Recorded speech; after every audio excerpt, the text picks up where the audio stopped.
Black Star Network is here. I'm real revolutionary right now. Support this man, Black Media. He makes sure that our stories are told. Thank you for being the voice of Black America, Roland. Stay black. I love y'all. All momentum we have now, we have to keep this going. The video looks phenomenal. See, there's a difference between Black Star Network and Black-owned media and something like CNN. You can't be Black-owned media and be scared. It's time to be smart. Bring your eyeballs home. You dig?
Today's Thursday, January 22nd, 2026. Coming up on Roland Martin Unfiltered, streaming live on the Black Star Network.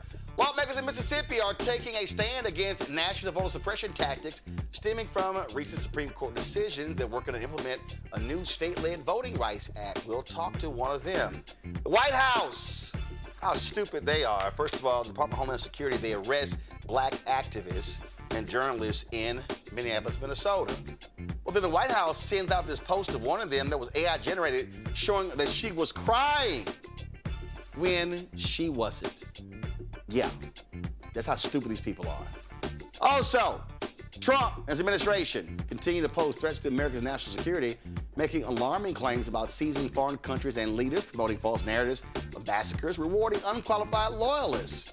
We'll talk with former National Security Advisor Susan Rice and, of course, former ambassador to the United Nations about all of this drama. Capitol Hill has been heating this week with Democratic representatives lighting into Republicans. Wait till we show you Congresswoman Ayanna Pressley and Congressman Joe Neguse in the show. In North Carolina, Barbara Scotia College has secured a significant legal victory that has reignited momentum for the historic HBCU's revival. However, the college president says they're running out of money.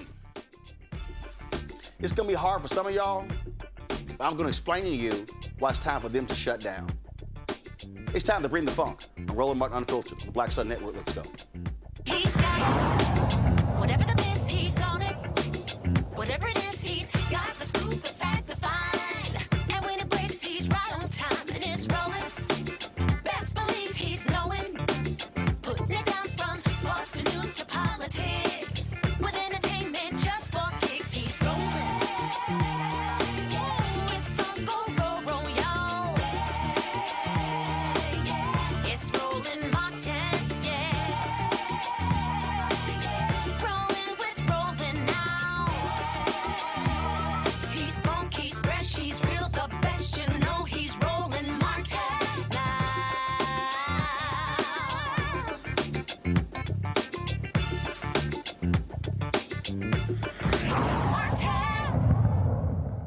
Folks, the voting rights has been under attack by Republicans for the last 2 decades. It is only intensified, and it could get worse based upon a couple Supreme Court cases. Actually, about 3 cases they're dealing with. One of them is Louisiana versus Cali that could very well wipe out black representation across the South.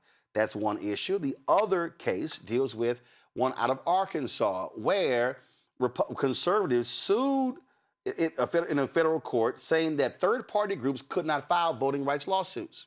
That means NAACP Legal Defense Fund, Laws Committee for Civil Rights Under Law, Transforming Justice Coalition, ACLU, and on, because the conservatives said, oh no, that the only people who had the authority to sue on behalf of the Voting Rights Act would be the Department of Justice. Yeah, that's all that's happening, folks.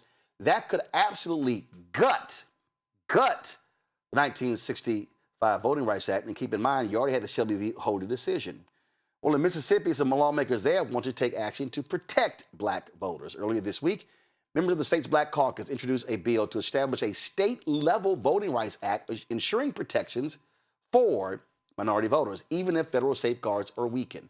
The Robert G. Clark Jr. Voting Rights Act is named after the first black Mississippian elected to the state legislature after Reconstruction. His courage has helped pave the way for the current 58-member Black Caucus in Mississippi.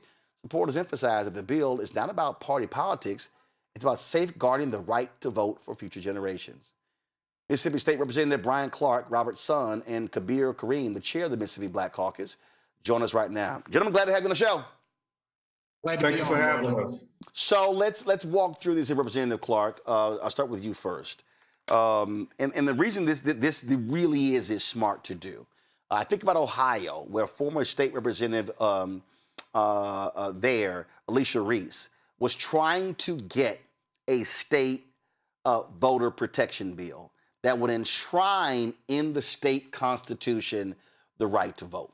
What people don't understand is that there is no affirmative right to vote for every American in the U.S. Constitution. Now, it says you cannot disenfranchise folk when it comes to voting.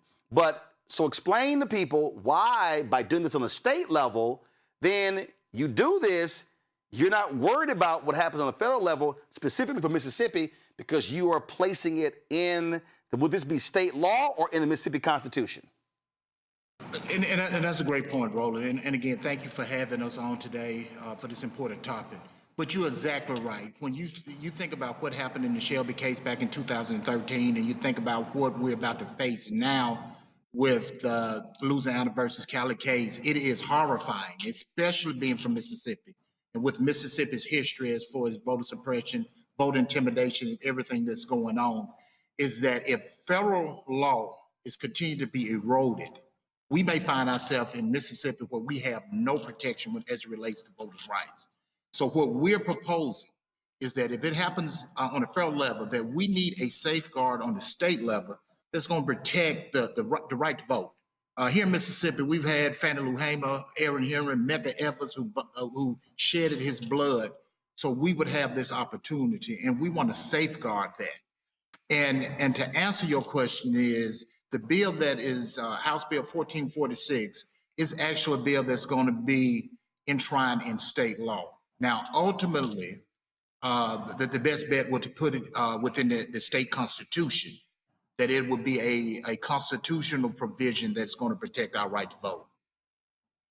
And so, again, Kabir, people need to understand, and I'm always trying to walk folk through, I believe in connecting the dots, to get folk to understand that, first of all, elections in America are not federal elections.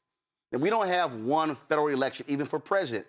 We have 50 state elections. So the John Lewis bill got passed by the House, did not get passed by the Senate. And so if if Congress is not going to act, then this is where you utilize state power.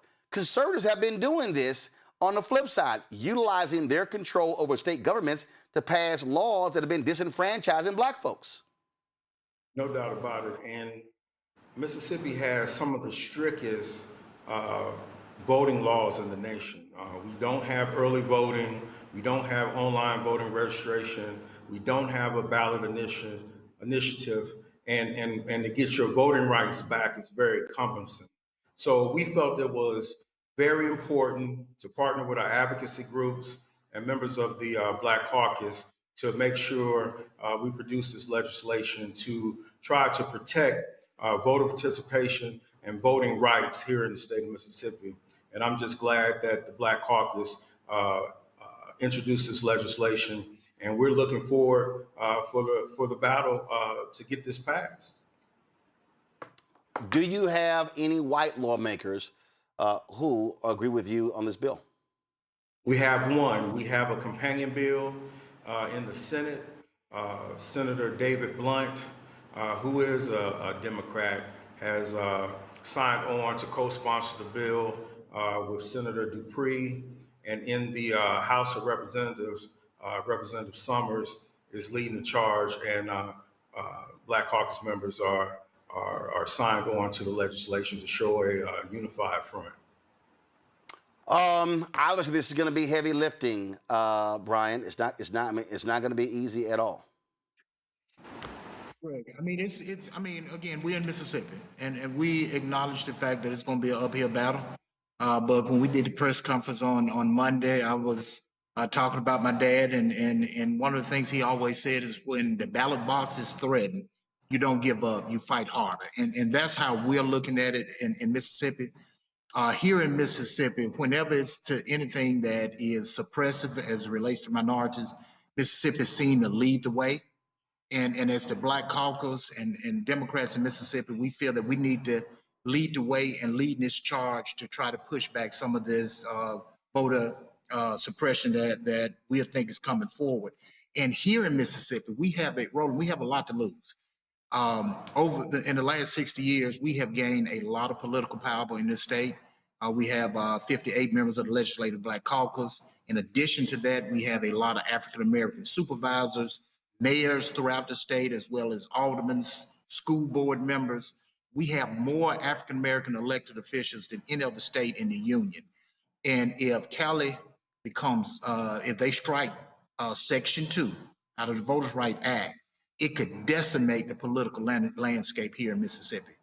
we can easily go from 58 African Americans in this legislative body to easily 10, as well as supervisors, board of alderpersons, council members, school board members across the state. So although we know it's an uphill battle, that's not deterring us.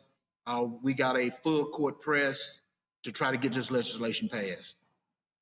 Well, we'll be looking out for it, and we certainly appreciate y'all leadership on this, and hopefully other states, the same thing will happen, especially where we have significant black representation, and then also where you have trifectas.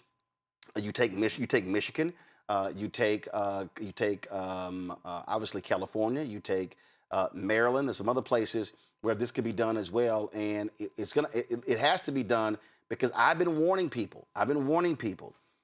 This Louisiana versus Cali decision, this is not just about CBC members. And we're talking about that could wipe out 19 or 20. This is going to go all the way down to state reps, state senators. It's going to be commissioners, county commissioners, city council members, school board districts. People have no idea what the impact is going to be, and based upon this court, and we have no confidence that this Supreme Court is going to side with righteousness in this case. They're going to rule in favor of these hardcore right-wingers.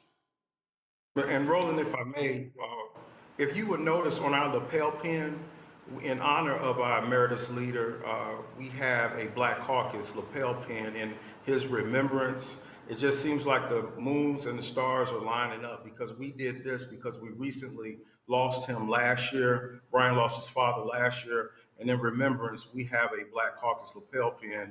I don't know if your audience can see it, but it's in remembrance of Robert G. Clark. And we stand on the shoulders of a caucus of one with him in 1967 to now a caucus of 58 members here in Mississippi. And we're just proud to honor him. And this Voting Rights Act is also another catalyst in his name that we will forever be grateful for him, because without him, there will be no us. All right. Gentlemen, I appreciate it. Thanks a lot. And thank you, Roland, for everything you do. All right. I'm going to bring in my panel. Joining me in the studio, Randy Bryant, entrepreneur, author, speaker out of Washington, D.C. My man switch. There you go. Show Randy. Thank you very much. Dr. Greg Carr, Department of Afro-American Studies at Howard University out of D.C. Glad we'll be later joined by Reese Colbert, host of the Reese Colbert Show out of D.C. As well. Greg, I want to start with you. You said on a previous show that we have to be thinking about other strategies and not solely focus on the Voting Rights Act. You talked about other federal legislation. This is a perfect example how you can utilize state power to achieve the same result. Sure, it's not national, but you're using power wherever you have it. That's right, Roland, and thank you for having Brother Kareem and Brother Clark on, because that's a very insightful conversation you had, albeit a short one, but very potent.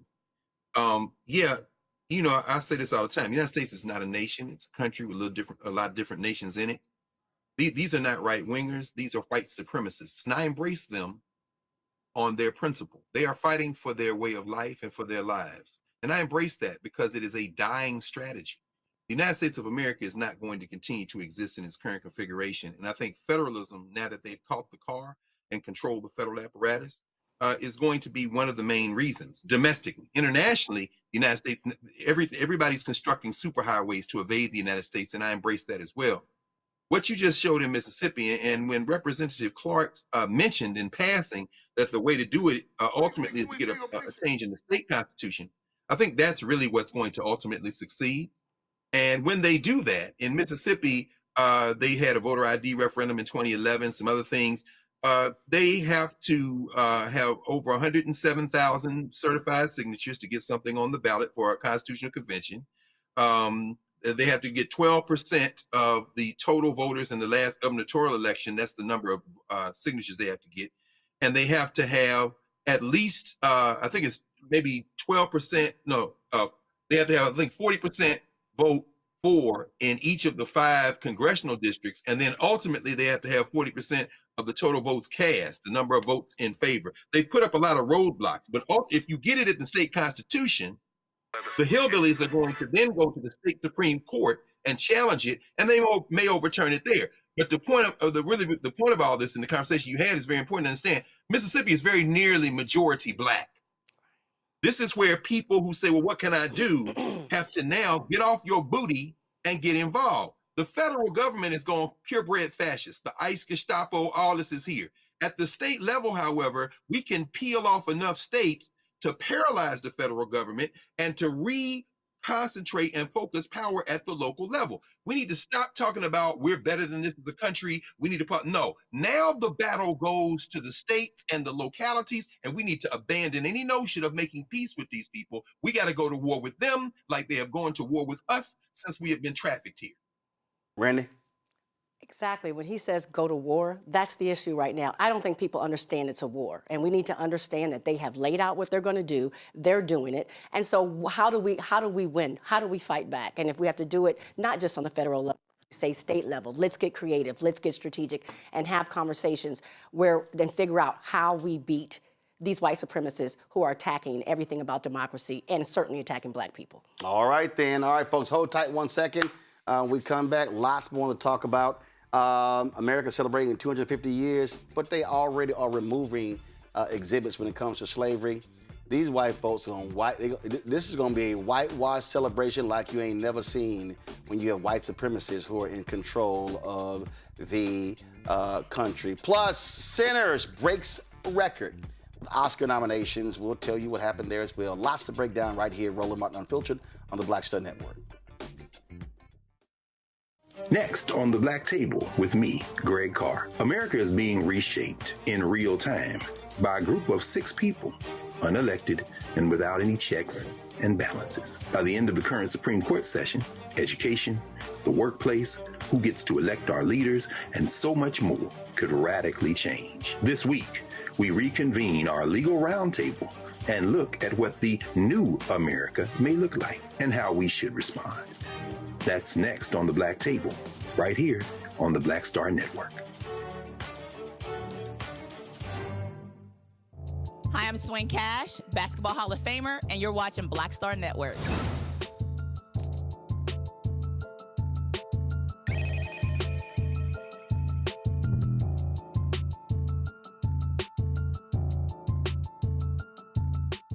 So, folks, you understand the whitewashing of history. Now, we know Trump and MAGA, they've been throwing out books and things along those lines. But one of the things that they have decided to do, let me plug my iPad in here. The National Park Service, they're dismantling exhibits at the President's House in Independence National Historical Park. I'm going to show you this here. This is a video that is on Twitter. Check this out. Slavery exhibits removed from Philadelphia's Independence National Park. You see right here, I'm gonna go back here. I'm gonna zoom in on this. So you see the dirty business of slavery. This is happening all around the country. They are desperately trying to wipe away history. Donald Trump and MAGA, they do not like the true telling of American history. They want a whitewash version. The other day, we had the former head of the U.S. Mint when they were supposed to be honoring African Americans on special coins, commemorative coins. They removed Frederick Douglass. They removed Ruby Bridges because they don't want that to happen. This is who these people are. They are challenging the Smithsonian exhibits as well, because they're claiming everything is DEI. They want to claim that, oh no, it's about patriotism and celebrating that. They do not want to tell the whole story of America. And that's the thing here, Randy. And what we have to understand, it's gonna happen all year. There's going to be a white celebration of America's 250th anniversary, not a real American celebration. Well, they consider American and Americans them. They consider America for white people. We're seeing that all the time. And it's easy for them to roll back programs like DEI because they're erasing the history that required us to have programs like DEI. They would like to act as if there was not segregation, there was not racism. They would try to act as if we didn't need civil rights. Like all of these things came out of the thin air because we're victims and we're always asking for something.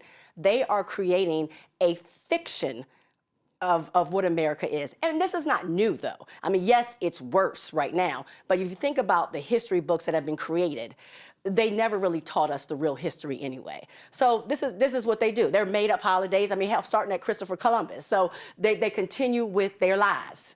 And they're masterful fiction writers. Greg, I posted this on my social media the other day, and I played this clip many times, and I keep telling people, if you need a 33-second lesson of the United States, all you got to do is play this scene from the 2006 movie, The Good Shepherd, directed by Robert De Niro. And this is Matt Damon playing a WASP CIA agent and Joe Pesci playing an Italian mobster. Let me ask you something. We Italians, we got our families and we got the church. The Irish, they have the homeland. The Jews, their tradition. Even the niggers, they got their music. What about you people, Mr. Carlson? What do you have? The United States of America. The rest of you are just visiting.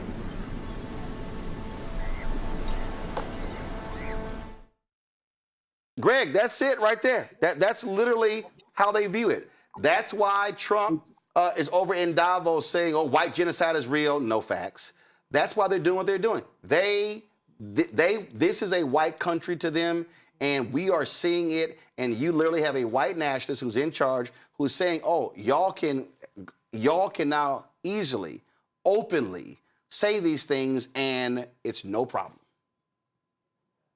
Yes, I agree. Of course. I love it. I need, well, you always say I need people to understand. I don't care what people understand in that, because the reality is that the United States of America is in severe decline as an empire. We all heard the Prime Minister of Canada, Carney, who came back, by the way, this week from Davos and issued an even larger clarion call. Negroes maybe decide to move to Canada after you listen to what he said after he came back from Davos. China's moving ahead. Perhaps there'll be some daylight for Africa and the Caribbean. We'll have to see. The American Negro must now untangle him and herself from the leg of your master, because your master never wanted you and doesn't want you now. Philadelphia is my adopted hometown. This is how you wage the war in Philadelphia right now. I remember protesting with our brother Michael Cord and the Avenging the Ancestors Coalition attack as we fought there at Independence Hall and at that square for that exhibit. I was just there in November where most of the stuff was still there and they'd already taken down the television monitors. I embrace it, because what they're doing is wrapping themselves in the genealogy of their ancestors, that funky ass trafficker, human trafficker, George Washington, who lived in that same little square there where Hercules ran away and sold it on a judge. Go to hell, you bastard. You're not my dad. I don't care if you don't put me there. In the city of Philadelphia, the mayor, Sherelle Parker, the city council, my man Isaiah Thomas, and all the folks who are on the city council, y'all need to now take every one of them panels and put it up on Philadelphia public land and dare them crackers to come over there and even look at it without taking an ass whipping. It is time now for the war. Go back to 1976. Again, in my adopted hometown of Philadelphia. That is the year the African American Museum in Philadelphia opened, 1976. Also the year in Ohio, the National Afro-American Museum and Cultural Center opened in Wilberforce. We took the so-called bicentennial and made it black by not begging for ish.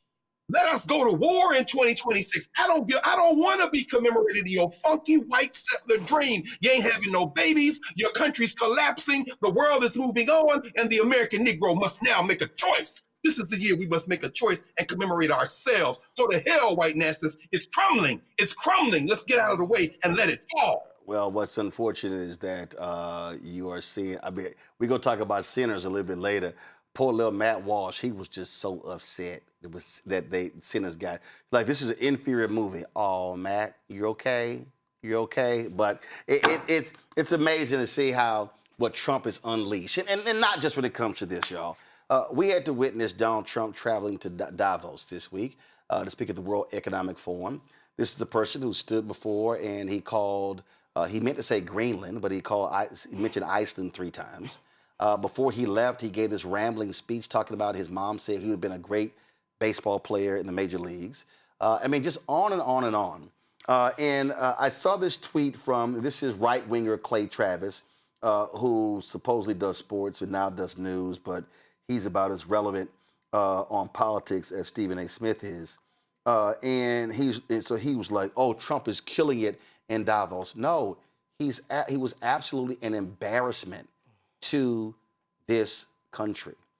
And now we're dealing with European countries who are now being targeted under assault because he wants to take Greenland. And he's made it clear they'll do it any way they want, even by force. We see Donald Trump also said while there that white genocide was happening in South Africa. Oh, he's going to dramatically raise European tariffs. We can go on and on and on. And there are some people who say, oh, no, Trump can do whatever he wants because Europe, they have to absolutely take it. I don't know about all of that. My next guest knows just a little bit about international affairs. She's a former national security advisor, former ambassador to the United Nations. Joining us, y'all, is Susan Rice. Susan, glad to have you on Roland Martin Unfiltered. Just give me your initial thoughts about, as somebody who has spent so much time dealing with international diplomacy, dealing with these countries, what we are facing right now with the twice impeached, criminally convicted con man in chief, and how he has no regard even for our allies. Just what is your assessment? How does it make you feel to watch this in real time? Well, Roland, it's good to be with you and good to be with your viewers. This is really a critical time in our relationship with our European allies and Canada, the Transatlantic Alliance, as we call it. And it's a critical moment because Trump has made it clear, even with his, perhaps temporary climb down on Greenland, that he has absolute disdain for our European allies and partners. He, in his speech in Davos, went absolutely off in ripping Europe as a whole, but individual countries and individual leaders by name. And then, the meta message of his Greenland gambit and his, hands-off approach to supporting Ukraine is that he doesn't really care about NATO. He doesn't care about the Transatlantic Alliance, and he doesn't understand or refuses to acknowledge that the only time the mutual defense provision of the NATO treaty was ever invoked was when the United States was attacked on 9/11 and our allies came to our support and defense and fought side by side with us in Afghanistan. And Denmark, from whom we're looking to steal Greenland, according to Donald Trump, lost more soldiers per capita in Afghanistan than the United States and virtually any other NATO partner. And this is the thanks they get. So our European allies have come to the realization, perhaps belatedly, and of course so has Canada, that they can't count on the United States. The trust has been broken. And once trust is broken, you cannot put that Humpty Dumpty back together. The Canadian Prime Minister, Mark Carney, called it a rupture. The head of the European Commission, Ursula von der Leyen, said it was permanent, that rupture.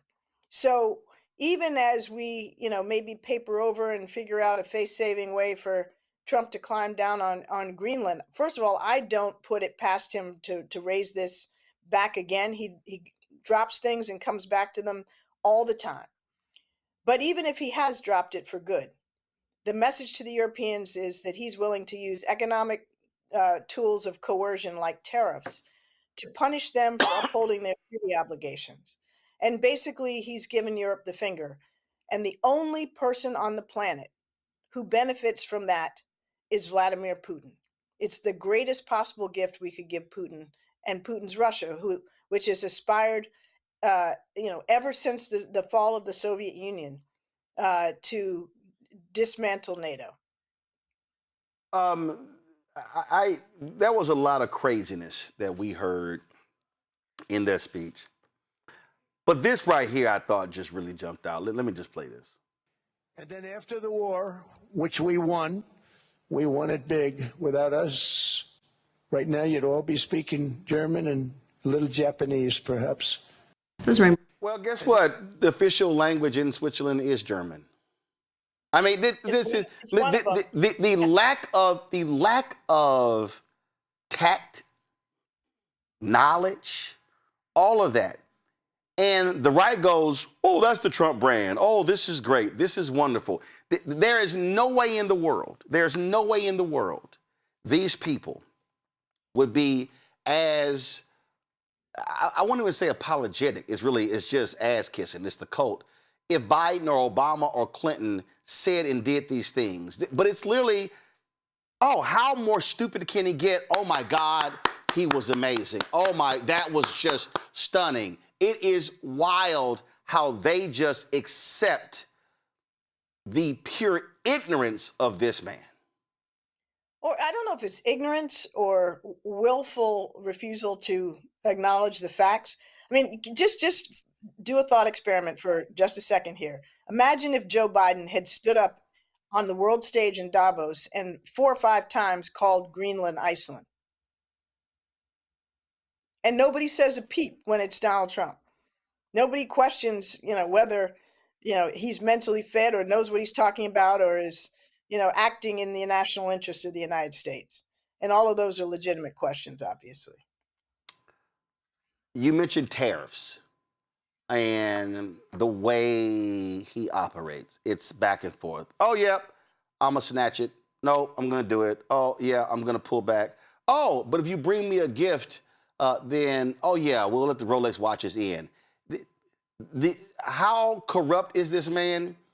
If you want to curry favor, bring him a gift. Or your FIFA, create a peace prize and put on a big old show at the Kennedy Center about how great he is.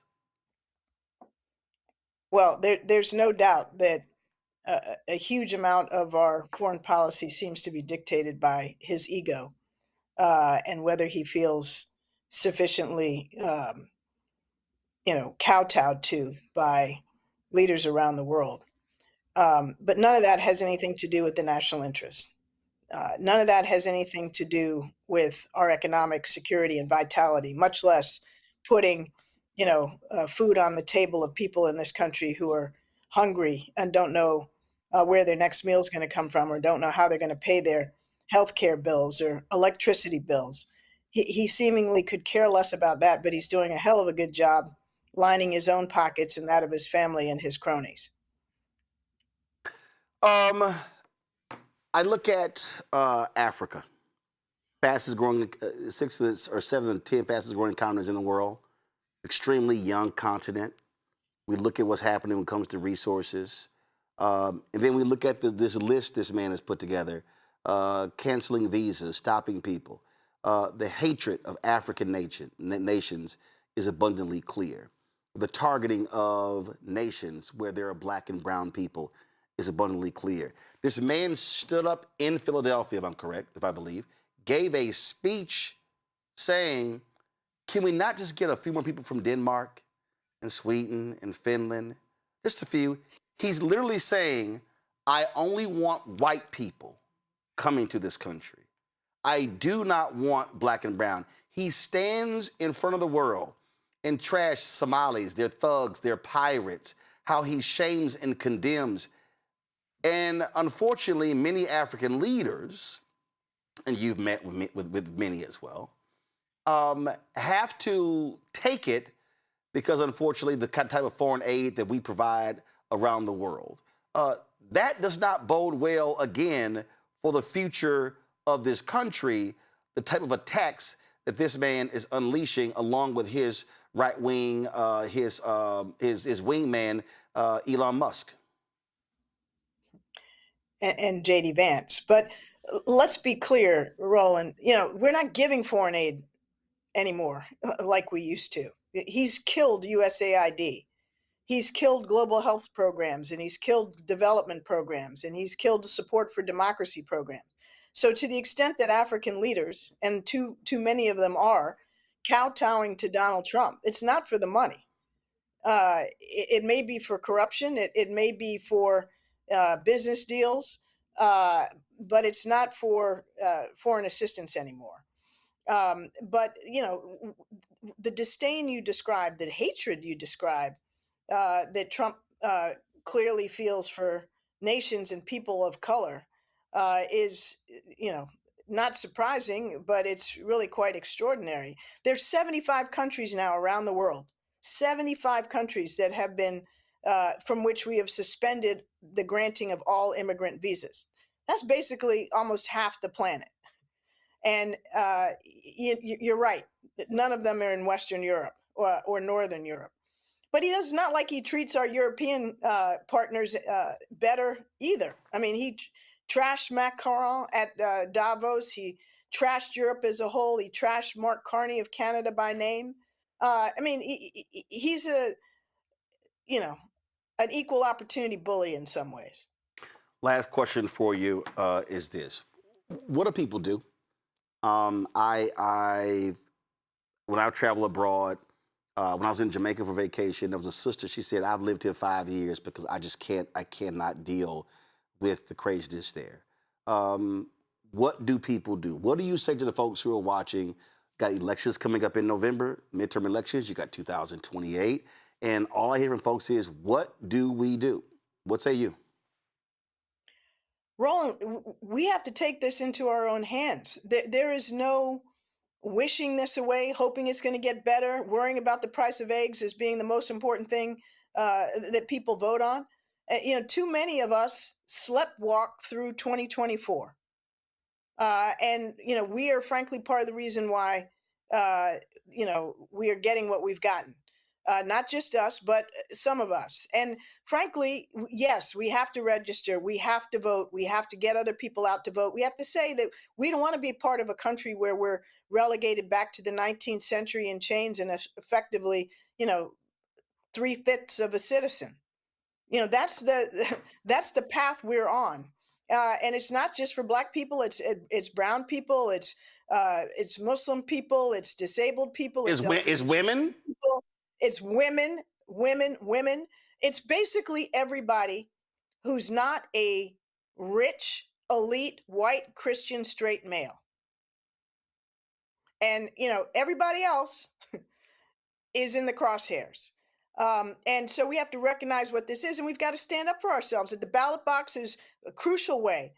But we are well down the path to authoritarianism in this country. When ICE can come to the door or the car of a U.S. citizen with no warrant and rip them out, sometimes in their underclothes, and disappear them, deny them access to legal counsel or their family or whatever. That's what's happening around this country, not just in Minnesota, but all over the country. That is no longer a country in which the rule of law predominates. And if we can either take it, or we can join with our neighbors and our communities and groups that are, allies and partners, and some that aren't right now close allies and partners, but face the same reality of one way or another being sent back to the 19th century. And we can protest peacefully, nonviolently, in a sustained fashion. That is what has worked time and again in many other countries in the world that have gone down a similar path. It has to be peaceful, it has to be nonviolent, it has to be mass, and it has to be sustained, Roland. It can't be, one city, and it can't be, every 3 months or every 4 months. It's got to be on a sustained basis, and we've got to speak out. We've got to be brave. We've got to remember that our ancestors bled and died for the right of us to vote and have our civil liberties. And we're going to sit here and let them be taken away and do nothing. It's time we recognize, what's at stake, and conjure a little John Lewis energy, and stand up for our rights, and bring others along with us. Because if we don't, they won't be here for long. Susan Rice, we appreciate you joining us. Look forward to having you back on the show. Thanks a lot. Thanks, Roland. Good to be with you. Likewise. I'll go to my panel. I'm going to go to Reese first. You know, Reese, you say United States across the world. I mean, folk just roll your eyes. You go to other countries and then you tell them where you're from. They're like, oh my God, we got to pray for you because y'all got a madman. I mean, this man is absolutely and utterly insane. And you look at these nutcases on the right, they just go, bravo, bravo. He's amazing. Well, he's dumb like them. I mean, this is the most incompetent, stupid motherfucker that we could ever imagine representing us on the world stage. You know, Davos is normally just a bunch of rich people getting together, you know, talking about AI or whatever the situation may be. And it has turned into this catastrophic, like, world crisis summit now, where you have everybody trying to play defense and offense, and you have leaders trying to establish a new world order, which I would argue that the world order was always established at Davos and with all these wealthy people getting around smoking cigars and drinking whiskey. But it's all out in the open and nobody can turn away from it. Unfortunately, I don't think that this country really understands the severity of the damage that Donald Trump has done to the credibility of the United States. We should not be in 2026 relitigating a treaty that has worked damn fine since 1951.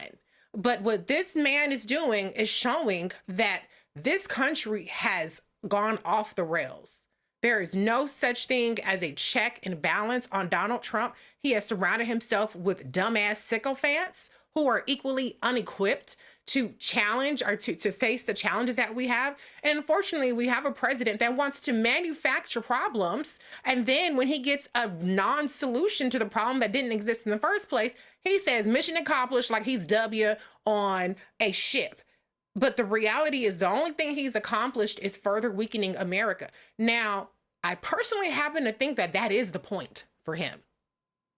I don't think that he's an agent of the United States. I think he's an agent for himself, for his wealth, and for whatever is going to line his pockets. And so he does not have anything invested in making America stronger. And every single move that he's made points to that. And that's the only reason why any of this would make any kind of sense. I mean, if you want to hear insanity, listen to this, y'all. This shows how insane this fool is. And you can put that genius to work. And it's an honor to do it. In a way, I'm jealous. In a way, I'm upset. A couple of people in the room, I can't stand them, and they've become very rich. There's nothing I can do about it. I would screw them if I could, but I can't do it, right, Dina? I can't do it. I would if I had a chance, if I could just take them and say, that's how stupid these people are. They're like, oh no, that's Randy. Like, oh, that's funny, that's cute. Oh my God, he actually said that. I mean, oh, that was just so cute of Don saying that. He spoke, and former Vice President Al Gore, who actually has a Nobel Peace Prize that was given to him. Right. It wasn't a gift from somebody else. He was on CNN talking to Caitlin Collins, and let's just say he didn't hold back. Yeah, well, thank you so much for standing, obviously, outside the room. And I would love to know what you thought of the president's speech, given you are obviously a very prominent U.S. Policymaker. And what did you make of hearing it from the U.S. perspective, given so many of the European friends that are in the room? Well, I think it was a classic Trump performance. I would hate to be the fact checker that had to go through that speech. But I think there was one element of the speech that I would interpret as a positive. I think perhaps because of the stock market's reaction yesterday, he appeared to back down from his previous threat to use military force to acquire Greenland. And if I'm interpreting that correctly, I think that's a good thing. It was, of course, crazy that he would do such a thing in the first place, but I think he backed down, and that's good. So you directly tie him making the clearest statement yet that the United States is not going to use military force to take Greenland. You think that's because of what happened in the stock market yesterday? Oh, I can only speculate. I don't know what's inside his mind. It would be quite something if I could see inside his mind, but many people have speculated that the bond market and the stock market really have a lot of influence on him. And when it goes down almost 900 points and people do interpret it as a sell America trade, that may well have been the reason he backed down. It may have also been that a lot of people who are close to him, who are more tethered to reality, convinced him that he had made a mistake.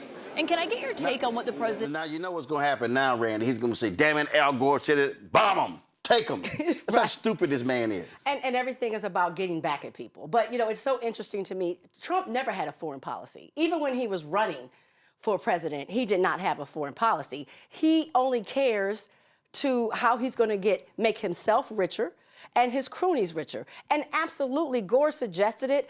He backed off of a little bit. But the only reason that Trump ever backs away from something is because it affects the stock market. It affects money. Money is his language of choice, his love. That is what he's focused on. You look at every time with the tariffs, every time he's gone back and forth, because he's always walking things back. He doesn't stick with anything. That's why they called him Taco, always going back and forth.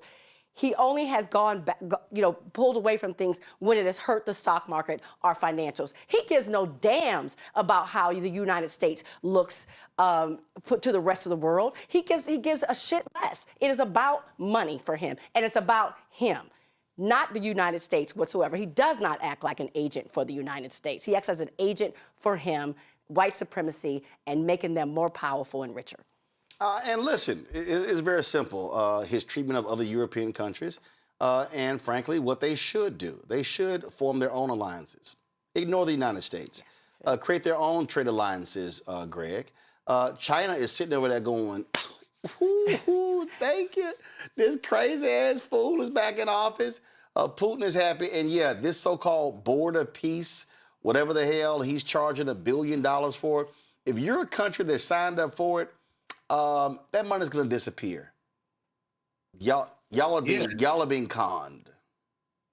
Yeah, and it won't matter because the BRICS is still, it's in its infancy, but their payment system where they can engage in currency transactions, avoiding the dollar completely, it's in its infancy. It's not ready, but it will be ready at some point. Jared Kushner, a vile human being, unveiling plans for a mega city in Gaza on the bones of hundreds of thousands of Palestinians.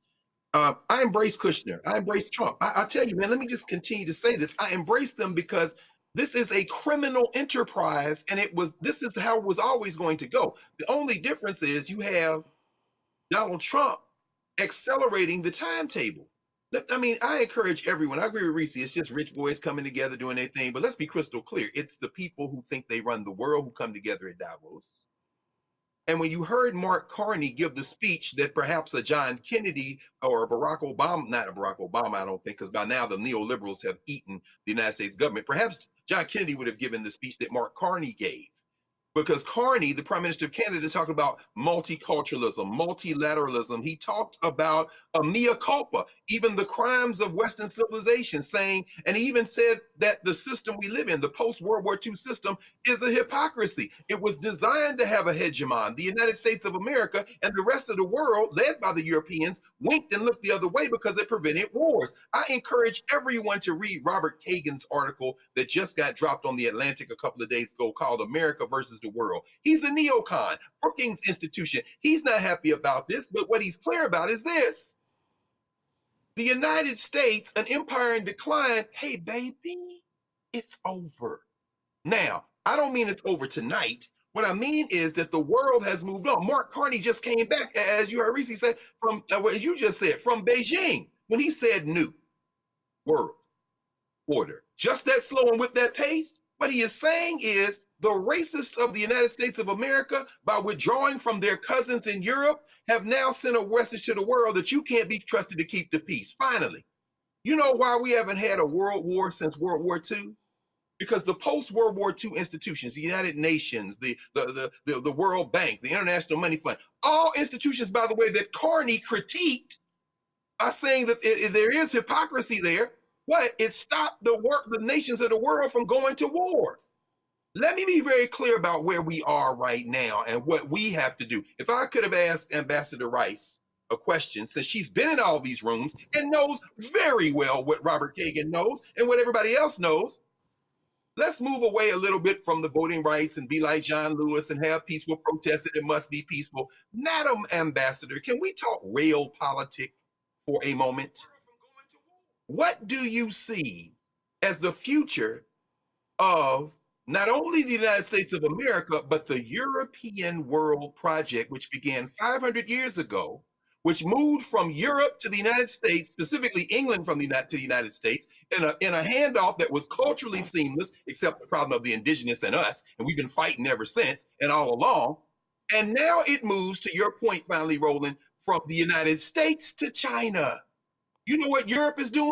It's looking now. When she said the only person that wins from this is Putin, I wanted to scream. I said, Madam Ambassador, please get away from that Cold War rhetoric and embrace the world that you know exists because you've been in them briefing rooms. Do you understand now that the EU, if they bond together, might be able to keep that European project going a little longer, but only a little longer, because China has made deals all over the world and is strengthening them. And unless I miss it, Canada has gone to China. Macron, who that fool in his disassociative speech made up a whole conversation of lies that he didn't have with Macron. Macron been to Beijing. It's over. Not just the United States. 500 years of white supremacy. We're on the brink. Carney trying to keep it going, but if we're smart, we will rethink this entire thing. Ambassador Rice, I would have loved to answer those questions. Does she know what it is? I'm tired of them talking about this nativism in a soft power format. It's time for black people to make a bunch of different decisions in the United States of America because the world getting ready to move on from the United States. All right, folks, going to break. Man, lots to talk about in the second hour of the show. Another HBCU having significant issues, this time in North Carolina. Then, of course, we've got the arrest of black activists, the targeting of journalists in Minneapolis. Yo, Jack Smith was lighting that ass up on Capitol Hill today, exposing the fraud when it comes to the election. Then we had, of course, other hearings going on. So, man, it's a whole lot we got to get to next on Roland Martin Unfiltered. Don't forget to support the work that we do. Join our Bring the Funk fan club. The goal is to get 20,000 of our fans contributing on average $50 each a year, $4.19 a month, 13 cents a day. Listen, if you can't give that, you give less. We appreciate that. Does not matter. And the people who actually have given more, and I appreciate that as well. If you want to use Cash App, use the Stripe QR code. You see it right here on the screen. Click the Cash App button to contribute. Also, that's for credit cards, checks and money order. Make it payable to Roland Martin Unfiltered, P.O. Box 57196, Washington, D.C. 2003 7-0196. PayPal, R. Martin Unfiltered, Venmo's RM Unfiltered, Zelle, Roland at RolandSMartin.com, Roland at RolandMartinUnfiltered.com. Be right back. Next on the Black Table with me, Greg Carr. Succession. We're hearing that word pop up a lot these days as our country continues to fracture and divide. But did you know that idea, essentially a breaking up of the USA, has been part of the public debate since long before and long after the Civil War, right up to today? On our next show, you'll meet Richard Crichton, the author of this book, who says breaking up this great experiment called America might not be such a bad thing. That's on the next Black Table, right here on the Black Star Network. How you doing? I'm Mark Curry, and you're watching the Black Star Network. That's why I got these glasses on, because that black star is bright.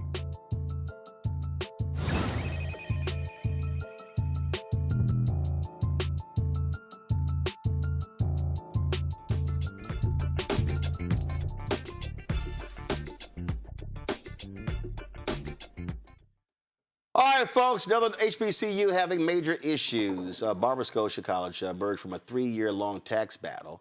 And now the president dropped a video saying school's out of money.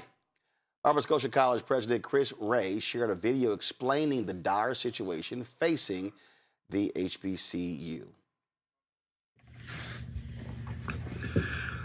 To all the Sabre family, friends, I am President Chris Ray, the 20th president of Nova Scotia College. One of the things that has allowed me to, I believe, be as successful in this journey as president of this institution that we are working on trying to bring back alive is transparency. And I don't know any other way on how to lead as a leader.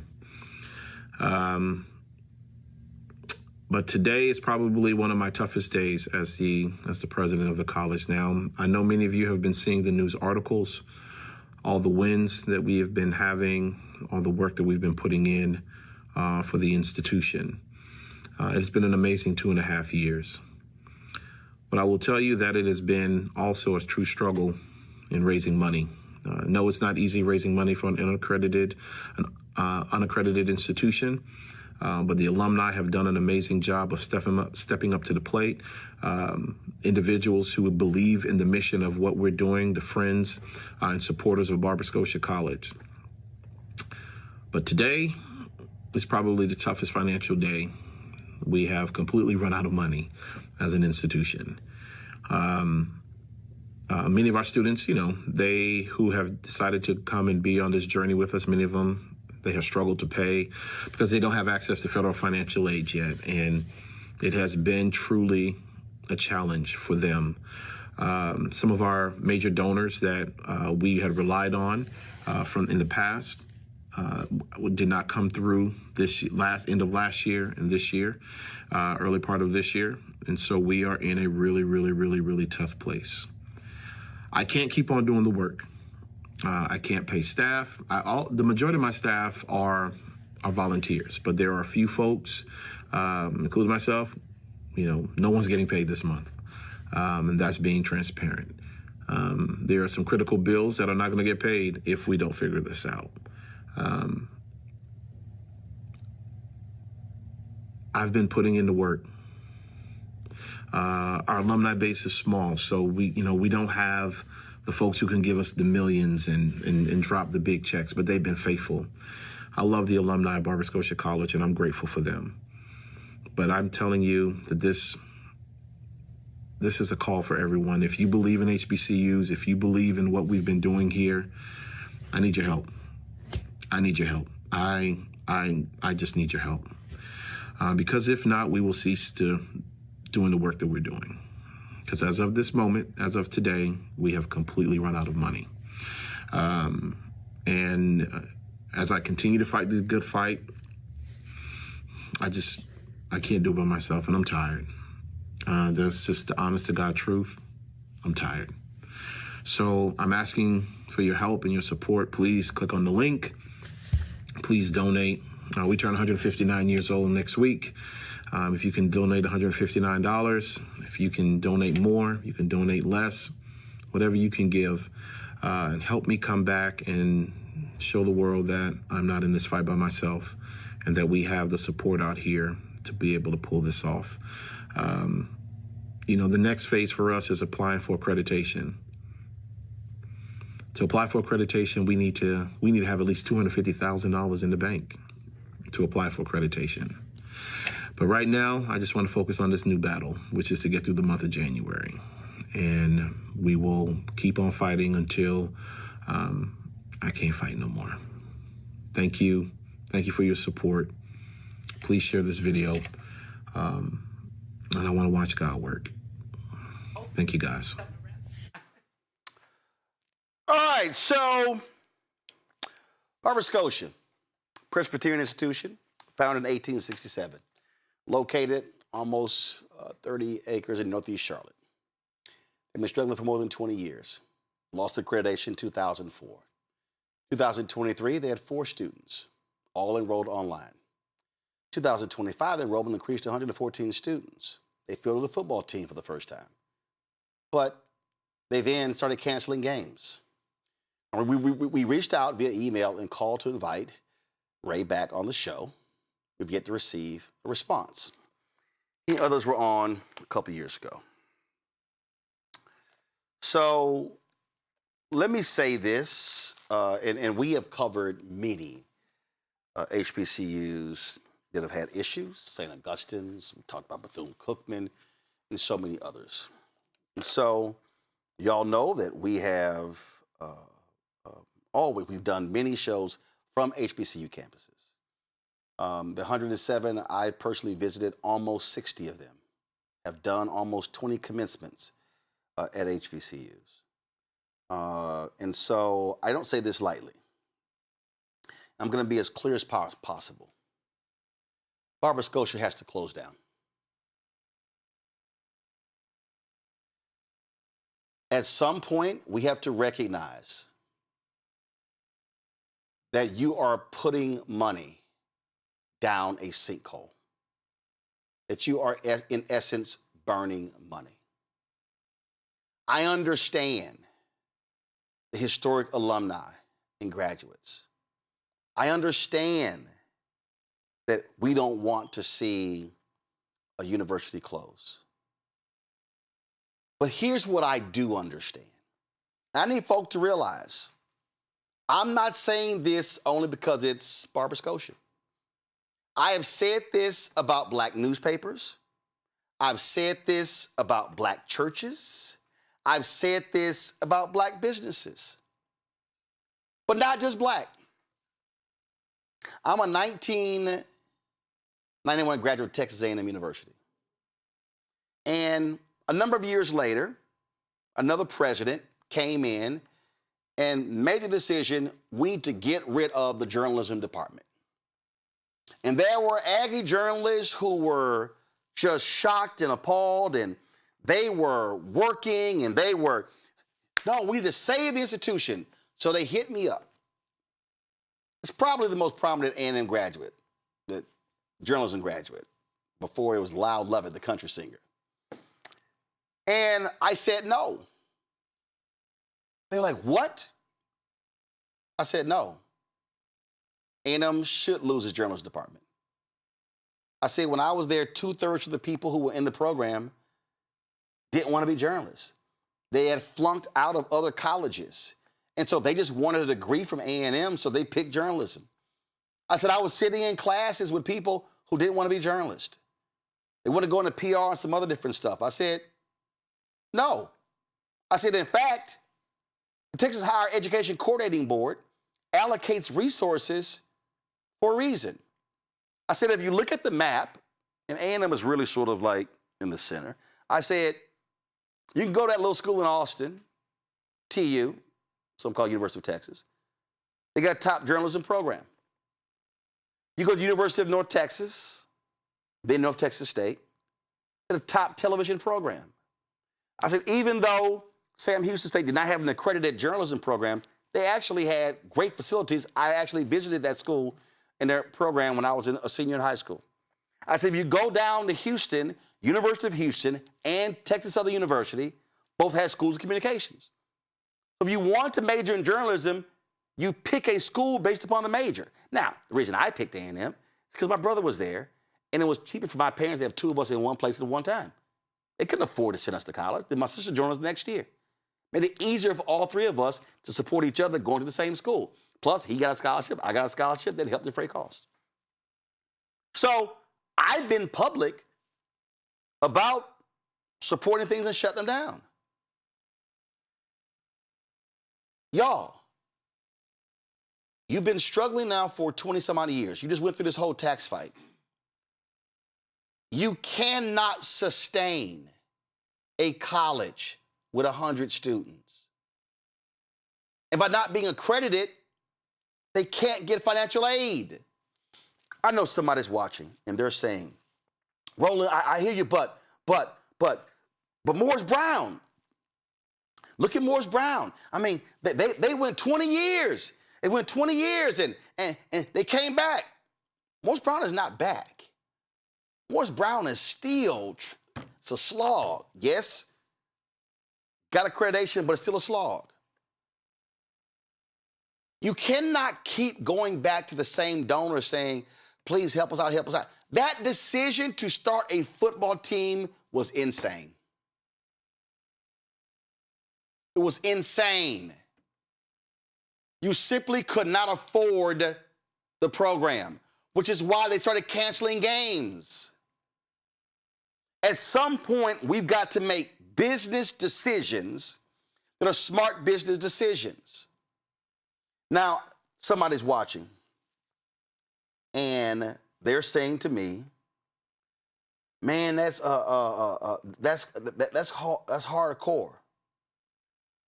Yeah, but I'm gonna show y'all.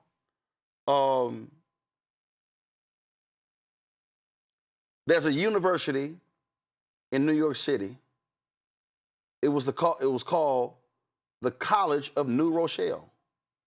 And for the lack of, I'm looking on it. So this is just, I don't like, matter of fact, I can't show that. I can't show a Wikipedia page.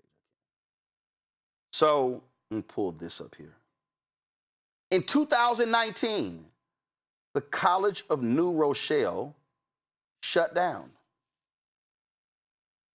was a Catholic university. They started in, let me see, when did they start? They started in 1904. They lasted until 2019. They couldn't make it. I remember years ago reading Vanity Fair, and I believe it was in Virginia. I think it was a women's college. Shut down. There have been other HBCUs that have shut down. Recently, we saw a predominantly black school in Indiana that shut down. 2015. Hold on, pull it up. Sweetbriar Marks. Yo, this was a major institution in Virginia. They shut down. I saw one story that said they expect some 400 colleges to shut down over the next decade because of declining enrollment. So if we are going to ask our folk to support HBCUs, then we've got to be supporting those institutions that actually have a chance to survive on the path to thrive. And I did not callously decide to do this commentary. But if you listen to the voice of the president, it sounded like a hostage video. He was defeated, deflated, and you can't just keep going back. He said, we're gonna need a minimum of $250,000 to try to get our accreditation back. There is no guarantee. And so if I'm going to ask African Americans to drop $250,000 or $500,000, it makes more sense to put those resources in a school that can survive. And I know, and I've had people at Barber Scotia who've emailed me, and we're trying to bring it back, but y'all, we have got to have some real conversations, because a lot of our institutions, and I'm not just talking HBCUs, a lot of our institutions are financially in trouble. Y'all have heard me say, because of the anti-DEI attacks, right now, there are a lot of black nonprofits. There are a lot of black-owned newspapers, a lot of black media outlets. There are a lot of our so-called black businesses, which really are consulting businesses, which really is me, only one person. Those folks ain't getting contracts because of what's been drying up. And so how do we have real conversations about capacity building in our community when we're trying to keep everybody alive and you can't? And so when I'm looking at nonprofits, I'm looking at other entities, do you know what people do?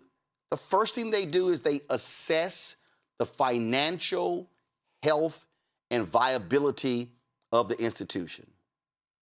And Barber Scotia put together this strategic plan in 2022.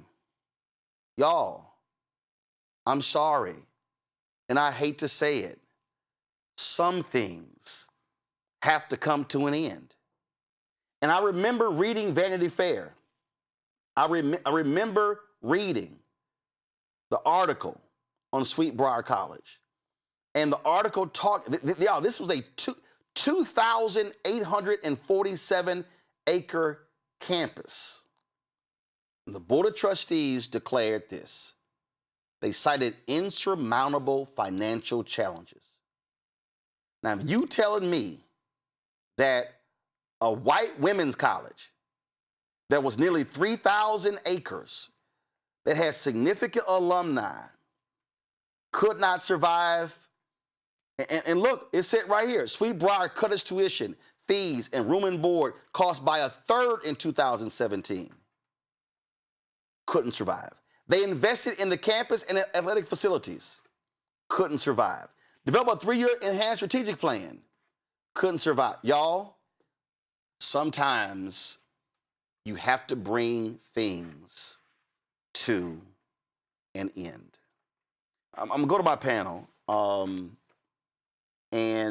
I'm gonna start with you, Greg. It's hard to say these things, but sometimes black folk have got to just acknowledge a reality that's staring us in the face.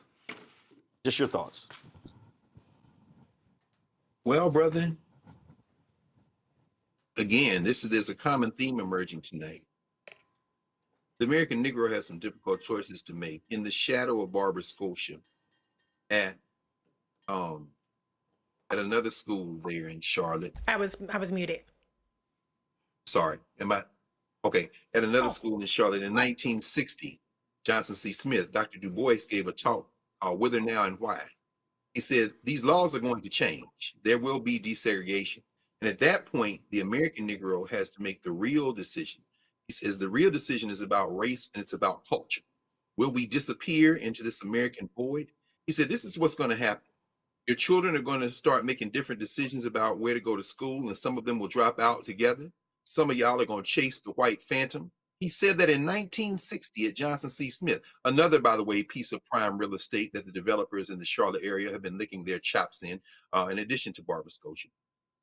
And it seems to me that the American Negro has become increasingly infantilized since the end of the Black Power movement era in the 1970s and 80s. What do I mean by that? I mean, our children now dream of playing for Duke, ball chasing for Duke or the University of North Carolina, or for that matter, playing football for the University of Texas or your alma mater, or a school in the shadow of my alma mater, Tennessee State Vanderbilt University. They dream of white institutions because they say they have better facilities. They have all this stuff. And here's the choice that we should have made years ago, which I don't know that we'll make now, even as I see the world changing and global geopolitics becoming more multipolar. The American Negro may very well be left behind. And what the hell? Du Bois tried to tell us and we don't listen. And they don't listen to you now, because remember when they sacked that sister at Texas A&M and you were like, athletes shouldn't come.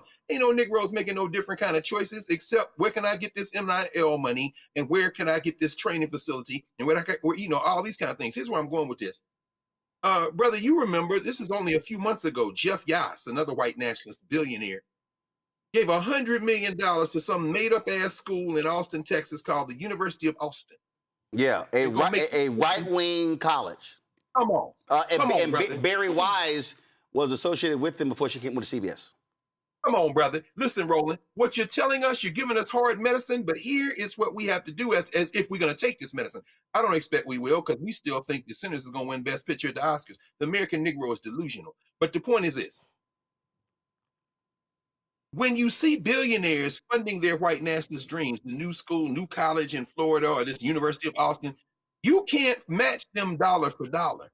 You can match them, however, body for body, because we are the labor force that enabled them to become rich. When a ball chaser decides that she's going to throw balls into a hoop at the University of Connecticut instead of going to Grambling, when a ball chaser decides that he's going to go knock people over in Tuscaloosa, Alabama instead of Tuskegee or Alabama State, I am putting the onus on his parents, on her parents and community, because you have trained those Negroes because they watched you to chase something other than your self-determination. Barbara Scotia may very well close, but the university I work at, Howard University, that may think for a moment it is safe, even as tuition soars past $60,000 a year, better go back and understand two things. Number one, as Du Bois said 40 years before he gave that speech in 1960, where he said some of these smaller Negro colleges need to consolidate and become feeders to the HBCUs that are larger so we can figure out how to create our own self-sustaining system. And here's the bombshell, friends. We talked about this last Thursday night at Howard. We did a panel called Reimagining Public Education. Go to Howard's website and go watch that conversation we had there. The university as a concept, my friends, it's dead. It's about to die. the AI revolution, the disruption, all that's going to go. You can't keep charging people 20, 30, 40, 50, 60, 70, $80,000 a year for skills that they can develop without paying that kind of money, particularly the poor, and particularly when these billionaires are funding all their own pet projects, and you won't get off your booty enough to involve yourself in the political process so that their white nationalist friends that they paid for to be in the legislature steal your tax dollars to subsidize those slave plantations, particularly in the South, where your sons and daughters are chasing ball, while the HBCUs that surround those plantation schools slowly die. It's time for a choice, American Negro, but I might be like Du Bois. Shit, he went to Ghana, and I might go too. Because the American Negro is a race of children at this point, if we don't make some different kind of decisions and make them soon. Let me say this, Sweet Briar College didn't shut down. I remember they announced the decision, but they made all these different changes to bring it back. And one of the things that they did was they looked at the land where the university was, and they reconfigured how they were using that land, something that folks have been talking about should happen at St. Augustine's with the land that they have. And you'll see right here, it said they embrace its agricultural heritage. And on those land now, they have vineyards growing grapes for Virginia wines and providing auxiliary revenue for the college. So they were going to shut down, but they didn't. But let me show you this here so you can understand what has happened. And that is, there have been, in the last year, there have been 16 colleges that have shut down. 16. These are not HBCUs. These are 16 colleges. And so we got to understand, Randy, this thing is happening. And I just want us as African Americans to begin to understand when we're talking about, again, asking folk to keep giving. Somebody asked me once, somebody said, Roland, if you decide to give $500,000 to an HBCU, would you give it to support an athletic program? I said no. I said no. I said I would give that $500,000 to an academic program because I can actually help. You can hire more faculty and help more students stay in school than the athletic program. Those are decisions that you have to make. Right. When Talladega announced they were going to start a gymnastics program, well, Fisk did. They had to abandon it. They couldn't afford it because that wasn't gymnastics in their conference. The travel costs were extraordinary. We had the brother on the show. He wanted to start an ice hockey team at Fisk. Okay, nice idea, but unless the hockey team is going to sit here and underwrite it, the cost to do a hockey team annually was more the entire Tennessee athletic budget. It was like, what are we doing here? But I just see right here that we're going to the same folks saying, hey, save us, save us, save us. There's some things that need to end. I have said to some black newspapers, you need to shut down and merge. Mm-hmm. I've said to other black-owned businesses, there should be joint ventures. You need to merge. It doesn't make sense having 5 PR companies doing the same thing, neither one doing 100,000 or 200,000 in billing, and you got 5 offices, 5 light bills, all this sort of stuff. Doesn't it make sense to say, hey, can we create one large PR firm to get larger business? Sometimes you got to make those decisions. You're absolutely right. It's so interesting. I go to this corridor in L'Enfant Plaza, right? And it's a corridor of all of these women, actually, who provide services. They do my hair, they do my nails, they do my lashes, they do all the things. And all of them, as I've been going, they said they're suffering. They are going, they're making it week to week because of what's happening with the economy, particularly in the Washington, D.C. area. And I said to them, have you considered consolidating suites? Some of you are there certain days, some, close down other days. And it really started this whole conversation and thought process is, are we ready as black people to make the sacrifices that we need to make, unite and get through to the other side? Because we are under attack, right? And, it's understandable because we were brought here without our wanting to be. That we don't have the immigrant mindset where people will share houses, where you have multi-generations in houses. That's how we used to be. And we kind of got away from that. And what I see happening, well, we've gotten away from it. and we all want our own. But from what I see of what's happening in this country, it requires of us to make those critical changes in order to literally survive. Right. And that the goal does is to mean, survive. The goal is to survive. Thrive. Right. Right. To survive, to thrive. Exactly. Not to be comatose. Right, absolutely. And so, yes, I applaud the ideas of smaller colleges, some shutting down or banding together, banding the resources together so we can go forward. But everybody trying to do their own thing is not going to work, not now. That point, Reese, I have said that, and I've been saying it for decades, I fear for what's happening with black-owned media. And I've said to a whole bunch of folk, I said, y'all, this whole anti-DI thing, it's hitting a whole lot of people. It's hitting a whole lot of people. And folks are not paying attention. Folks are like, and then now all of a sudden, I never forget, 2023, NAACP Image Awards. I was yelling and screaming. They were like, man, he talking too much. Why he so loud with this? And I said, y'all, DEI is dead. The panel's on DEI. I said, I'm telling y'all right now, the chair of the board was not even sitting 15 feet in front of me. I said, I'm trying to warn y'all. It's coming. Brace yourself. I said, we're going to see a wipeout in Black America. And folk thought I was joking. And now all of a sudden, you're seeing it in real time. And so I just need people to recognize what's real. This is an Inside Higher Education report, Reese. Hold on, don't go to my iPad yet. This was in December 2025. And it said the colleges that could not survive in 2025: Northland College, St. Andrews University, Limestone University, Bacone College, Penn State DuBois, Penn State Fayette, Penn State Mont Alto, Penn State New Kensington, Penn State Shenango, Penn State Wilkes-Barre, Penn State York, Siena Heights, the King's College, Trinity Christian College, Sterling College, Martin University. And then to jump to the list of mergers, click here. So if I click here, now all of a sudden it lays out these institutions. Look at this, Villanova, a significantly larger institution, will absorb Rosemont. So here's one of those things. There are other HBCUs that are there in North Carolina. Okay, what's the possibility? The campus is 23 acres. Okay, come on. Is there an HBCU, Reese, in North Carolina that could create a satellite campus there in Charlotte? So all of a sudden, if that institution acquires the assets of Barbara Scotia College, see, again, this is how the thinking has to be. But at the end of the day, if you cannot sustain yourself, you figure out a way to maintain your history by, again, merging or being acquired, but to keep asking people to say, please keep getting, that's not, I'm sorry, it's not going to work because it hasn't worked. Right. Yeah, a legacy is not going to be enough of a value proposition. The value has to come in the actual value, the return on the investment. And so part of it, you would like to think that education, you don't have to make those financial kind of arguments, but you do. It's still a business at the end of the day.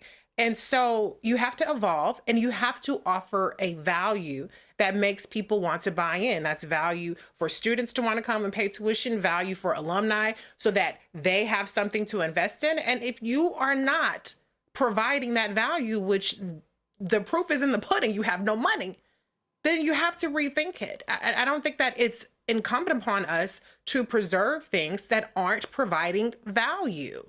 It's not about nostalgia anymore. The real world is kicking our ass too much to be trying to preserve something just for namesake. It can't just be namesake. It has to be something substantive. Yeah. And there's no shame in evolving. There's no shame in merging. Sorry, somebody got to give up the title. Somebody got to give up the office. Somebody got to give up the prestige. Somebody got to give up maybe that salary. And you may not have the juice in this new hierarchy when you merge, but so be it. At some point, people are going to have to come to terms with that. But I do want to speak to your point about Black media as well. Black people are the tastemakers in this country. And we set so many trends, we set so many tones, and people follow us in what we watch. And there is a whole world of people who wouldn't have no idea who nobody black is, and that works to our advantage. But the reality is a lot of people follow us. And what I want us to do, and I said this probably in 2023, and I've been saying it on your show for years, I want us to recognize the power of what has been built already. Not just the power of who's left mainstream media. And there are people, Don Lemon is a person I consider a friend, and I love him, and he's had me on his show. But I think that it is erasing and it's minimizing the power of the institutions that have been built, like a Roland Martin and Filter, like Black Star Network, or like what me and my friend Dr. Carr are on, Urban View. I know that's not black owned, but my point is that there have been infrastructures and there have been people who have been doing the work, but because as the tastemakers, so many people are so built on what said and what argument was on Abby Phillips' show, or who came from this main network, and now they out there speaking truth, as we have all been doing for years, for hours a day on our platforms. And so as the tastemakers, we have to at some point decide to stop putting that premium on things that don't come from us. And to start putting that premium and making the things go viral, the things that we've been saying all along. That's how we're going to empower ourselves. Yep. And the fact of the matter is, you've long said it. And when I see people post items and we've had discussions here. Matter of fact, it's a perfect example. We had the president of the University of Maryland Eastern Shore on this show talking about her lawsuit against a professor. We had her on. 6 weeks later, a white media outlet picks it up. Then 3 black media outlets write stories based upon what that white outlet said about the University of Maryland Eastern Shore. And I'm like, I'm sorry, y'all late, because we had the exclusive. And so it happens all the time. And that, you know, when Greg's brother, when he was on here, when he said, and we sent our promo, black folks, bring your eyeballs home. We always are saying that. We drive numbers. And I help people who go, hey man, you know what? You should do this or you should do that. We need to get millennials watching. I said, listen, all I can do is do the show every day. I said, I'm here. I said, but when to your point, when you look at how other stuff goes viral, and I just sit there and go, ain't that interesting? And understand how white media works. Every time Stephen A. Smith can belch, and the New York Post and Mediaite, they gonna run stories. Never gonna call us. Those things happen. But I do want people to see this here, because I mentioned earlier, these are the mergers that took place in 2025. Rosemont College, Villanova University, East Georgia State University, Georgia Southern University, Russell Sage College, Albany College, King University, New Jersey City, and goes. These are mergers. And so what we are saying, it's not like it hasn't happened. And so, and the last point I'll say is this here, because I know some people are going to say, well, you know, you're saying that. And let me be real clear, and I'll be very public. Before I launched Roland Martin Unfiltered, I went to every major black media company and said, let's partner. I offered this show first to partner with Urban One. No response. I met with Rich Dennis 3 times at Essence. Nothing. I met with Black Enterprise. Nothing. I met with Blavity. Nothing. So let's be real clear. I understood. I said, yo, you have existing infrastructure. I'm doing something you're not doing. Let's partner. I did not want to partner with a white mainstream company for a reason. Because I didn't want to seek permission to talk about stuff that mattered to us. So that's also the deal. I'm going to need African Americans to put egos aside, to put agendas aside, and to make decisions that are in the best interests of black people. And if you cannot maintain 5 institutions, can we maintain 3? Can we get 2? Can we have 1 strong institution? I have said this for 30 years about black newspapers. I ran the Dallas Weekly. It was the stupidest thing in the world in Dallas, Texas, that did not have the same number of black people as Houston. And we had the Dallas Weekly, the Dallas Post-Tribune, Elite News, Minority Opportunity News, Dallas Examiner, Levita, and there were like a couple of others. I said, y'all having 7 or 8 black papers in Dallas is stupid. It's dumb. When there were 2 dailies in the city, and in 1990 there was one, 1991 there was one, when Dallas Times Herald shut down. I'll say this again. You often hear white media, mergers and acquisitions. Rarely do you ever hear black companies, black media companies, black law firms, and on and on. You rarely hear mergers and acquisitions, to Randy's point, because too many of us want to call ourselves the CEO. I would rather be an equity owner of a business that's bigger, that has capacity, than be the CEO and got me a cute little card and I'm the only employee. Barbara Scott, and it's just, I'm just being straight up. I never forget. Hey, Roland, do you remember, and you've been on this campus many times, brother, there's one example of what you're saying in terms of HBCUs that's right in front of our faces. In the fall of 1987, the Atlanta University, which is where Dr. Du Bois made his bones, the campus that is now occupied in part by Morris Brown, made a deal with Clark College, which back to 1869, because there was dwindling enrollment at the Atlanta University, and in order to stabilize themselves, they said, we'll come into a closer formation. Within the next year, I think it was April 88, those two merged. Yep. How many times, Roland, have you been on the campus of Clark Atlanta University? That is exactly what you were talking about, brother. It's not like it ain't happened before. Come on, man. That's all I'm saying.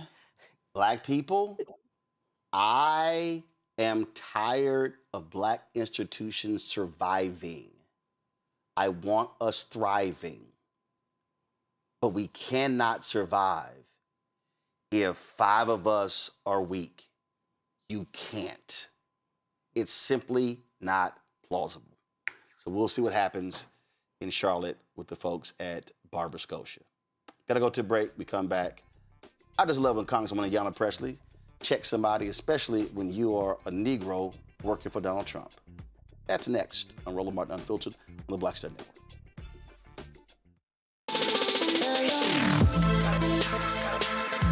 Hey y'all, welcome to The Other Side of Change, only on the Black Star Network and hosted by myself, Bria Baker, and my good sis, Jamira Burley. We are just 2 millennial women tackling everything at the intersection of politics, gender, and pop culture. And we don't just settle for commentary. This is about solution-driven dialogue to get us to the world as it could be and not just as it is. Watch us on the Black Star Network, so tune in to The Other Side of Change.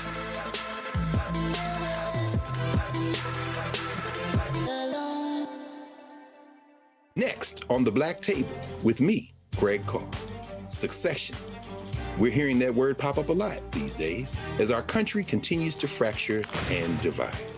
But did you know that that idea, essentially a breaking up of the USA, has been part of the public debate since long before and long after the Civil War, right up to today? On our next show, you'll meet Richard Crichton, the author of this book, who says breaking up this great experiment called America might not be such a bad thing. That's on the next Black Table, right here on the Black Star Network. I'm Mark Morial, President and CEO of the National Urban League, and I'm watching the Black Star Network.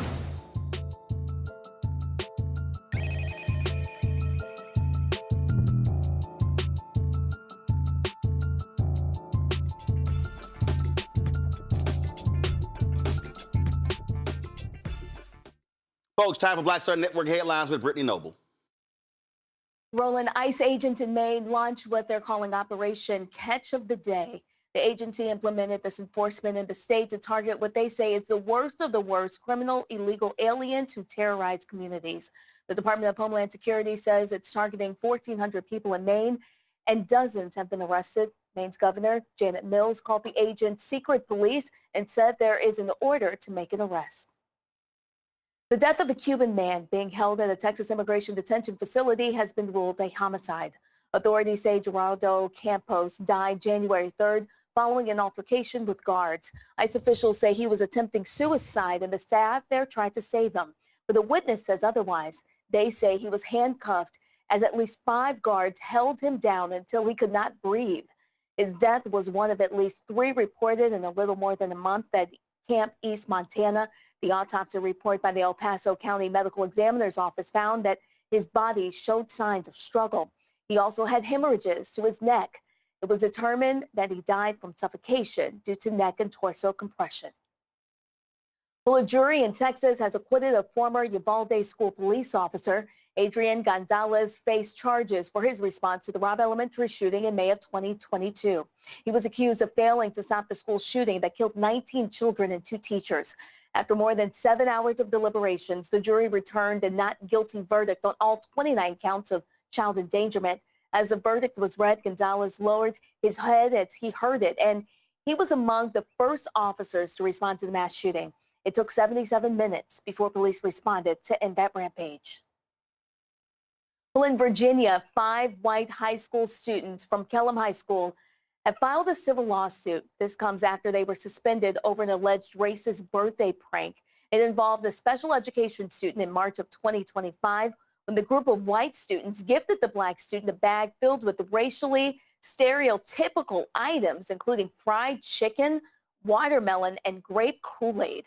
As a consequence, the students were suspended and prohibited from returning to school for the rest of the year.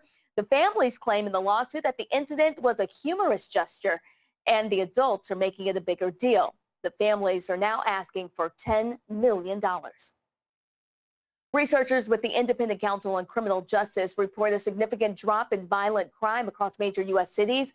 Data from 35 American cities shows a 21% decline in homicides from 2024 to 2025, translating to nearly 1,000 fewer lives lost last year. The report tracked 13 major crime categories and found decreases in 11 of them, including carjackings, shoplifting, and aggravated assaults. Experts say similar declines are being seen in cities and states beyond those surveyed, pointing to a broader national trend in falling crime.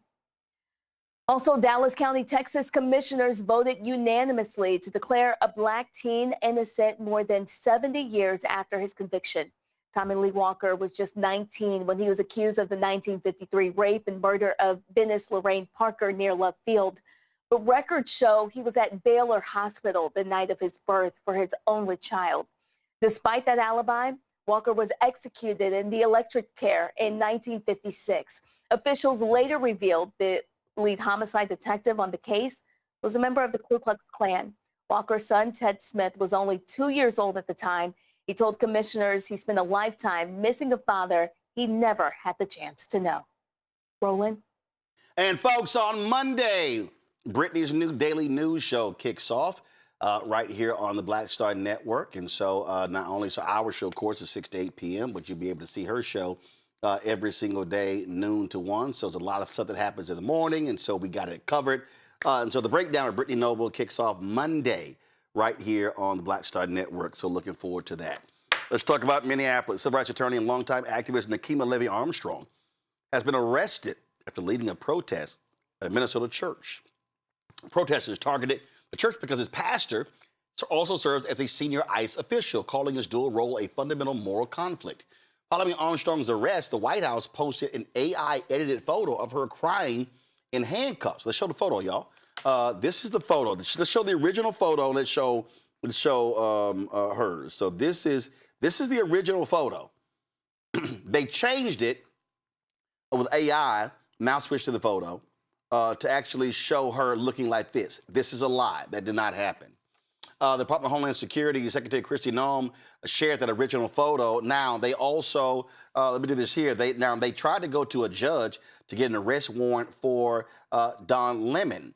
The judge would not sign off on it. This is the statement put out by Don Lemon's attorneys. The magistrate's reported actions confirmed the nature of Don's First Amendment protected work this weekend in Minnesota.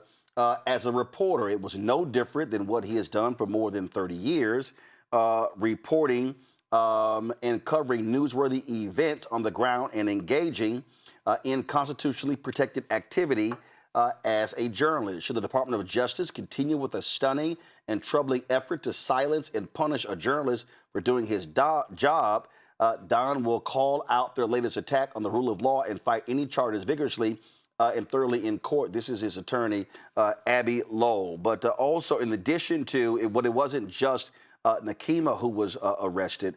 They also arrested another activist as well, and they also are targeting other journalists who were involved in this action as well, including Georgia Fort. And so we're checking with her. They also, again, arrested Chantel Louisa Allen. This was the second person that AG Pam Bondi said was arrested. She's charged under a law that prohibits physically obstructing or threatening threats of force to intimidate or interfere with a person seeking to participate in a service at a house of worship. Reese, I'm going to go to you. We see this administration wants to target, they've long wanted to target protesters. They want to target journalists. This is about dictatorship. This is an autocrat. That's all this is. And these people will stop at nothing because they are pure evil. They are. And let's also point out that this is the same day that Jack Smith, Special Prosecutor Jack Smith, was called into Congress to defend his investigation and charges for the January 6th insurrection that Donald Trump pardoned a bunch of criminals for. Yet at the same time as Republicans justify storming the Capitol, you have the same Department of Justice trying to prosecute interrupting a church service. It's absolutely hypocritical, it's ridiculous, and it is an assault on our citizenship. It is not illegal to protest. It is not illegal to disrupt a church service. And I see more outrage over this than I've seen over church bombings, over the Charleston 9 slaughtering that happened with the white supremacists who got, waltzed into Burger King after he was arrested. And that's why I cannot take it seriously that this is some sort of protection of religion and protection of sacred spaces. This is just another opportunity for Republicans to be abusive towards people, to try to silence the media.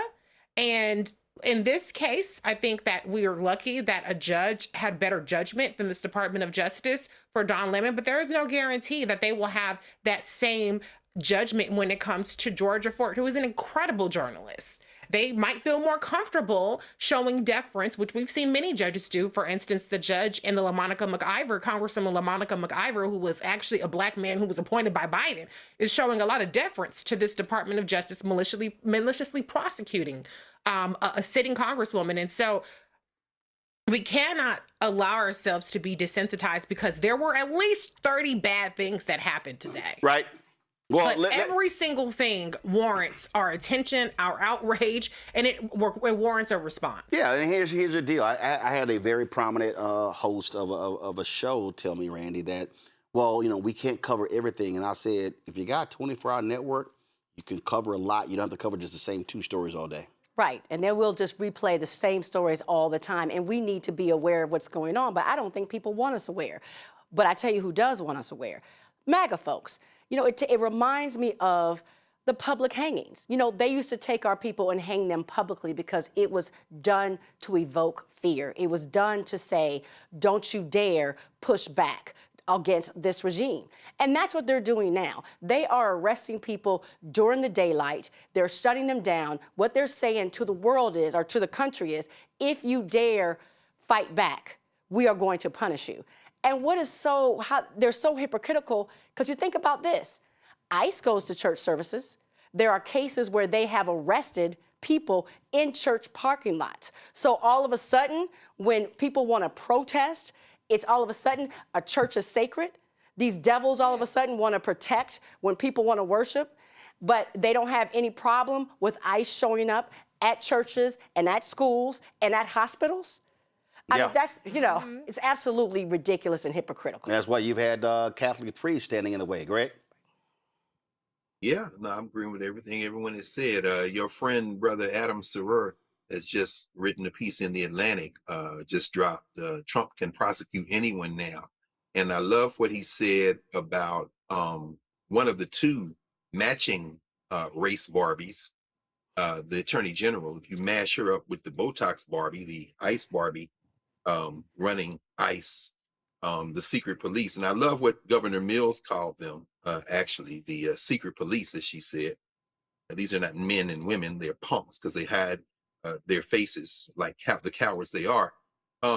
Adam, you know, he said he called the Attorney General, Pam Bondi, he called her a mob lawyer, because that's what she is. And he said that, you know what he said? He said he blamed, and as we all should be blaming, much of this on that punk ass John Roberts. Yeah. That Trump versus the United States, which, you know, that nasty piece of work, Russell Vogt, and one damn law professor somewhere at the University of Utah with that whole notion of the expansive reading of Section 2 of the Constitution. This basically the president is a king, which watch. When the Democrats win in 28, watch how quick the Supreme Court figures out another legal apparatus to say that he's not, or she's not, because they're racist, the MAGA six. This ain't got nothing to do with no law. The rule of law is a fiction. Again, the Prime Minister of Canada tried to say it, but you know, he's fighting for his life. But Adam said, you know, we can now see what is a grant of immunity, what a grant of immunity has produced. An attorney general who is little more than a mob lawyer, a justice department that's little more than a corrupt law firm with one client, and an entire legal system subsumed by the whims of a president who can spare his friends and persecute his enemies. That addled, racist, bubblehead, Pee-wee German, Stephen Miller has his race fantasy all before him. They're going to keep doing this until we stop them. Yep. Peaceful protest, absolutely. Ballot box, absolutely. But what they are hoping is going to happen is they're going to run up on the right one, somebody going to blow somebody's brains out, and they're going to let the whole armed forces descend on that site and everywhere else. But here's the problem with that, everyone. You're going to find out how many people in the Army, Navy, Air Force, Marines, Coast Guard, Space Force, your mama force, the secret police, the Gestapo. You're going to find out how many of those people are going to draw the line, because a lot of people look like us, and half of them crazy, but the other half isn't. This is not going to end the way they think it's going to end. It could get very bloody and very nasty before it's over. But we need to start paying attention, not just to what's going on, but planning for what happens when that next level is reached, because they're going to start a war they can't win. Reese made a mention of Jack Smith testifying, and that actually took place today. He, of course, was the one who was investigating Donald Trump's attempt to overturn the election. Now, why did he never get charged? Because that punk-ass Merrick Garland waited damn near 2 years to actually do it, because the Biden folks were playing nice. That shows you the sheer stupidity. Jack Smith had the goods, but time ran out because that punk got reelected, because a lot of white progressives and crazy deranged white independents would not vote for Vice President Kamala Harris. And yes, there were some black folks who also crossed the line and went and voted for MAGA, or they simply sat their asses at home, and now we're having to deal with this deranged lunatic who's now sitting in the Oval Office. Here is Jack Smith speaking today. Our investigation revealed that Donald Trump was not looking for honest answers about whether there was fraud in the election. He was looking for ways to stay in power. And when people told him things that conflicted with him staying in power, he rejected them, or he chose not even to contact people like that who would know if the election was done properly in the state. On the other hand, when individuals would say things that would allow him to stay in power, no matter how fantastical, he would latch onto those. That pattern, over time, we felt was powerful evidence that he, in fact, knew that the fraud claims he was making were false. You know, who were some of the Republican witnesses who told you that who told President Trump that his claims of election fraud were false? Can you share that with us? There were a range of witnesses. They ranged from people on his campaign team who had wanted him to win, were employed to help him win the election. They included state officials, state Republican officials, who wanted him to win, voted for him, campaigned for him, asked him and his co-conspirators to provide evidence to support their claims, and invariably, they never did. It included officials, advisors, people he worked with in the White House who he relied upon for important decisions and who he trusted in other contexts. We felt we had strong evidence from a variety of sources. The gentlelady has expired. Mr. Chairman, with my fellow Californian, you were allowing the witness. Yeah, it's a good question. Isn't that grounds to let him answer? I've given him 30 seconds extra, the gentlelady 30 seconds extra. If the gentleman can be concise and finish up here quickly, we will allow him to finish. Yes, sir. And just conclude saying we felt that constituted powerful evidence of the knowing falsity of his statements in furtherance of the fraud. Mr. Chairman, I would like to yield back, noting the presence of officers who were severely attacked. Got nothing to yield back. You're a minute over. The gentleman from Texas. Protecting our lives on January 6th. It was shameful to watch these Republicans in that hearing room, because here's Jack Smith testifying in front of several of Trump's co-conspirators, including Jim Jordan.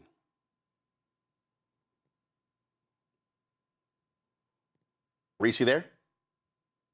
Oh, I thought you were going to play a clip. I'm going to be honest. I don't really give a damn about anything that Jack Smith has to say.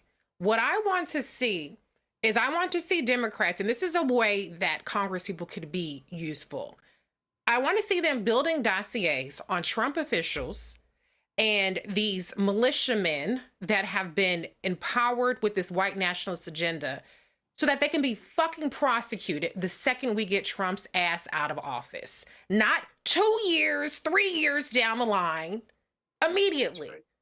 I want the Project 2028 of prosecuting every single treasonous traitor to this country. All of this power that they have managed to build up for themselves, now it's time for us to use it when we are the cats that got the gun. That's the only thing I'm interested in. I'm not interested in looking back. I'm looking at the get back. Now, I don't know if Democrats are equipped to that. Democrats tend to be little weak ass bitches. They tend to be people who run on, well, let's return back to normalcy. Let's restore all of these things. Fuck restoring the shit that didn't work. Because the shit that y'all was doing is why we have Donald Trump right now. Jack Smith is sitting up there testifying in Congress, as opposed to prosecuting the damn case, because this man has lost at least, or he's been convicted of some of the 80 charges that were up against him. And so what we should be doing right now is taking notes. We should be resisting, of course. We should be trying to stop them, of course. But ultimately, these people that have betrayed our citizenship need to be held to account. And a big reason why you have so many people feeling themselves, the Stephen Miller and all of these people feeling themselves, is because they don't think that Democrats are going to bust a grape when they get back in charge. Maybe they won't get back in charge. Maybe this democracy as we know it is over. Maybe Donald Trump will get a third, fourth, fifth term. I don't know. But we should be preparing for what we're going to do. And I don't want to hear shit from anybody in 2028. So that probably means that I'm going to have to disqualify a lot of Democratic candidates about turning the page. I want to get back. Anything short of that is insufficient. There was Ivan Raiklan, who is a defender of these J6 terrorists. I didn't want to sit there and didn't want to interrupt Reese. Ivan Raiklan is a defender of the J6 folks. Boy, he got into it with former Capitol Police Officer Michael Fanon. Y'all, watch this. Hey, what's up, buddy? Why do you have to swear? What's that? Why do you have to swear? Oh, dude, don't pretend like we're not cool. Fuck yourself. Well, why do you have to lose your cool like that? I'm not losing my cool. Always professional. I'm not losing my cool. Every single time I communicate with you, I am always professional with you. Well, I'm not. It requires other people to contain their Tourette's syndrome. Okay? I'm not going to get it. Oh, have a trade in this fucking country. Why are you so spasmodic? My spasmodic? Absolutely. Look behind you. Do something. Why should I? I'm communicating with you. Right? Look at your face. Let's have a seat. Let's have a seat. Let's have a seat. Let's have a seat. Trust me, I'm using a lot of how many people are constraining you? Look at me. Total control over my mind, body. Hey, the committee will be in order. Mr. Chairman, will you? I mean, they got into it, Randy. You see there, Harry Dunn trying to pull him back. But again, if you're a phenomenon, Dunn, I get it, because these assholes tried to kill you that day. Yes, they tried to kill you. They tried to kill democracy. They did kill and injure many of his colleagues. I mean, he should be angry. I thought it was such a visual representation. And he was a Trump supporter. Oh, right. I know. Phenomenal. He was a Trump supporter. I know. But I think it is a visual representation of what's happening in this world right now. Because this really is a white person's civil war, right? I mean, we're all suffering and we're all trying, but they really are. It's going to be white people fighting against white people right now, like what we're oftentimes seeing. So I thought it was because some white people are realizing that they were not a part of the whole white supremacist plan in the first place. Trump and his people in Davos are not thinking about these the average white person. They're not thinking about the police officers, the plumbers, the factory workers. They're not thinking about those fools keep voting for him like they don't give a damn about They y'all. keep voting for him because they really buy into the whole white supremacist ideology. But they also and they're not a part think, of it. yeah, he's going to help us. No, he's not. He's not going to. He don't give a shit about you. So as the farmers are finding out. Pull the audio up. As they were walking him out, you hear Democrats. That's Democrats clapping. That ain't Republicans clapping. Because, Greg, the Republicans, those punks won't even put the plaque up. Congress passed a law to honor these same cops. Mike Johnson won't even put the plaque up. Now, the Senate voted, and they passed it to put the plaque up on their side. And now you've got some House members, Tara Sewell is one of them, where they are putting up replicas of the plaque outside of their offices. That goes to show you how deranged, how utterly deranged these Republicans are. They will kiss Trump's ass so much, they won't even put a plaque up honoring Capitol Hill cops who saved their scared asses on January 6th because, it's going to hurt the feelings of our dear leader. No, that's true. I think, and then some of those people who attack them are now the punk bitches hiding behind black cloth, putting their hands on 5-year-olds like the real pieces of men they are. But it's interesting how we come full circle from the conversation you had earlier with Ambassador Rice. I agree with you, Reese. This might be the only way that the United States of America can blow on the dying embers of its empire is to put these people on trial. Because again, Carney gave a speech, we're multicultural, we're inviting, we did a whole lot of crimes, we know the international system's a joke, and now we got to create something different and be more honest. The world is listening. China, the Chinese, no, you better listen to Xi Jinping. Talking about we open for business. At Davos, his vice president said, listen, we are not only the factory of the world, we want to be the market of the world. Why don't you bring stuff to us? We want to buy it. Meanwhile, Bozo and his clowns is like, F y'all, we arresting everybody. Reese, you're absolutely right. If a Democrat or anyone else running for office doesn't run on, when we get back in, we're going to put every last one of them in jail. Bondi, we putting in jail. Noam going under the jail, Miller's going in cuffs, we getting Steve Bannon and Donald Trump and John Roberts. Guess what, baby?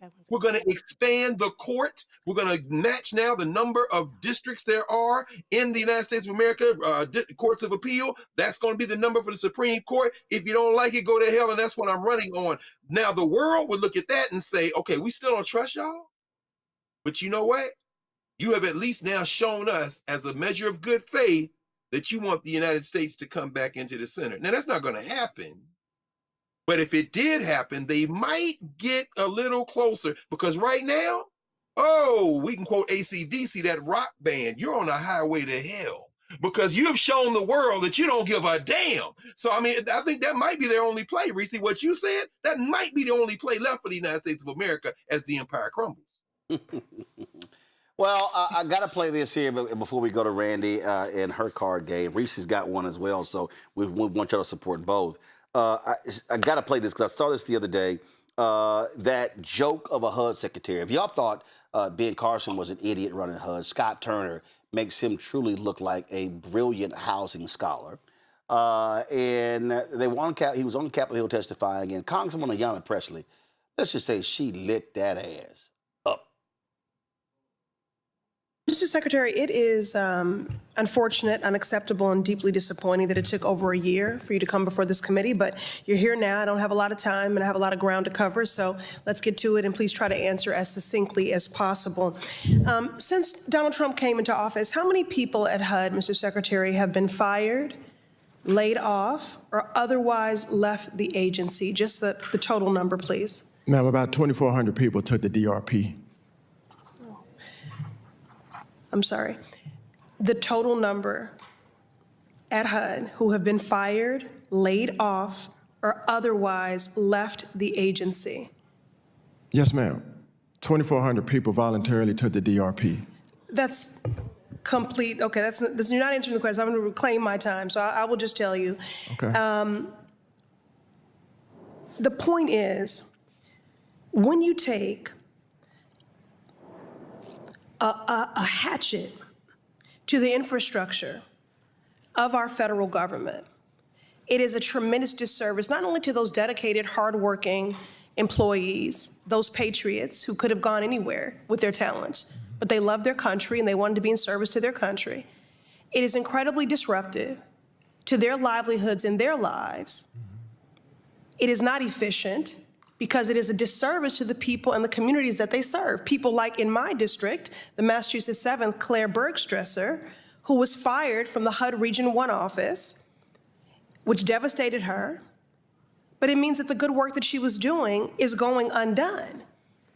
So these firings, these unlawful firings, greatly reduce HUD's ability to fulfill its mission. So let me just build on that a little bit. On that note, Secretary Turner, for the record, can you tell us what is HUD's mission statement? To provide access to quality, affordable, safe housing, and to give access to people to achieve the American dream of home ownership, ma'am, is our mission at HUD. Let me read it word for word. The mission is to create strong, sustainable, inclusive communities and quality, affordable homes for all. That is the mission of the Department of Housing and Urban Development.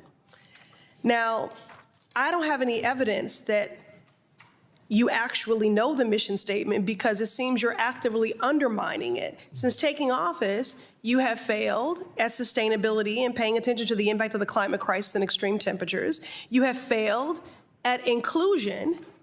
Again, this is a mission statement, by gutting the Fair Housing Office that fights against discrimination. And you are failing at addressing the affordability crisis. So if you have even a modicum of understanding of the mission statement, I'm not sure why you are actively undermining it. But I'll go on. Donald Trump said that the affordability crisis is a hoax. As a Secretary of Housing, do you believe there is a housing affordability crisis? Just yes or no in the interest of time. There is a housing affordability issue in our country, yes, ma'am. Okay. And the president believes that as well. No, he said it was a hoax. The president believes that as well. Don't push propaganda. As you see, Donald Trump said the housing affordability crisis is a hoax, and that proves he is as clueless. Steps. He is as clueless about what is happening with the American people. I wouldn't say as he is cruel. He's not. He is as clueless as he. Let me move on. Reclaiming my time. Reclaiming my time. There is an affordability crisis. We're living it every day. The median age for first-time homebuyers is 40 years old. We're pricing out young people. And I believe your department is completely unaware of the fact that people in their twilight years who have given so much to this country, we have a gray wave of homelessness that your agency is ignoring of our elders. Now look at your Senate confirmation here. You talked about your football career and how you would often watch the film of your games to see what you're actually doing well. I have seen this film, and you are failing. I feel bad for you. The Republicans put you in this role. I'm not sure which film you're watching. Excuse me, you're interrupting.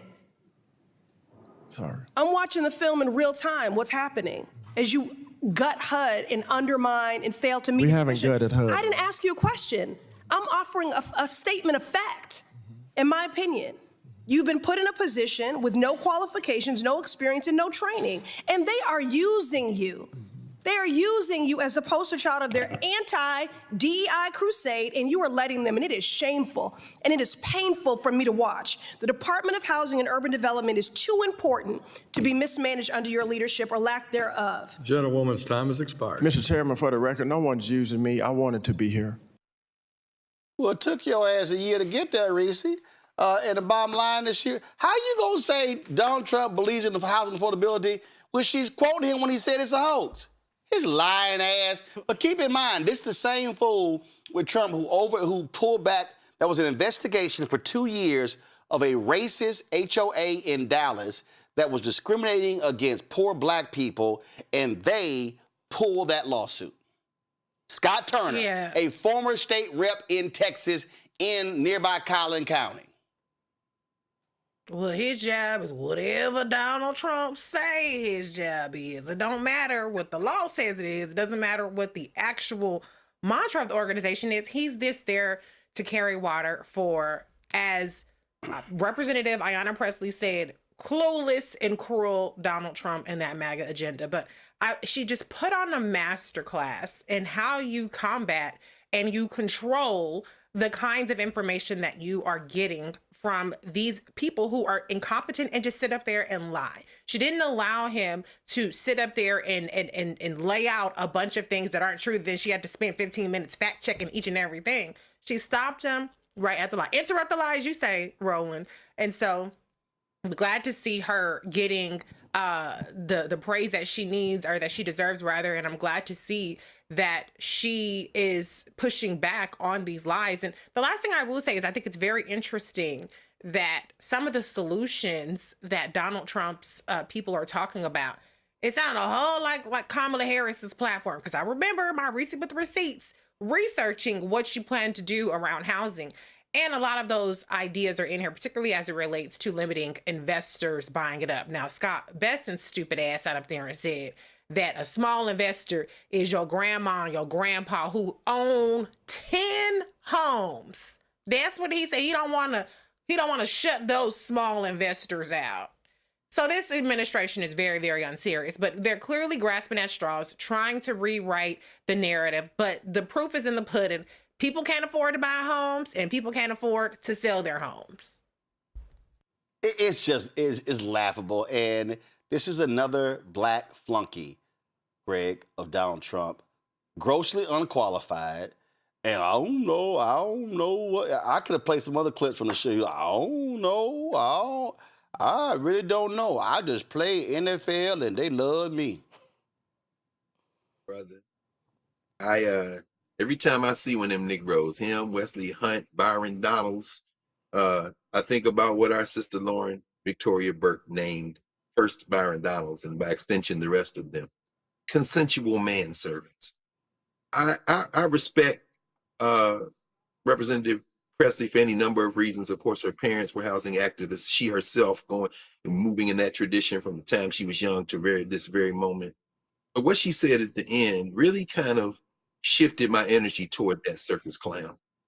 I would normally have very little place in my mind or my heart for a brother like that. But when she said they're using you, and she said, you know, I mean, you're an embarrassment. And then she said, I feel for you, in more or less. And his response, they're not using me. I want to be here. I almost teared up, because we were never slaves. We were human trafficked.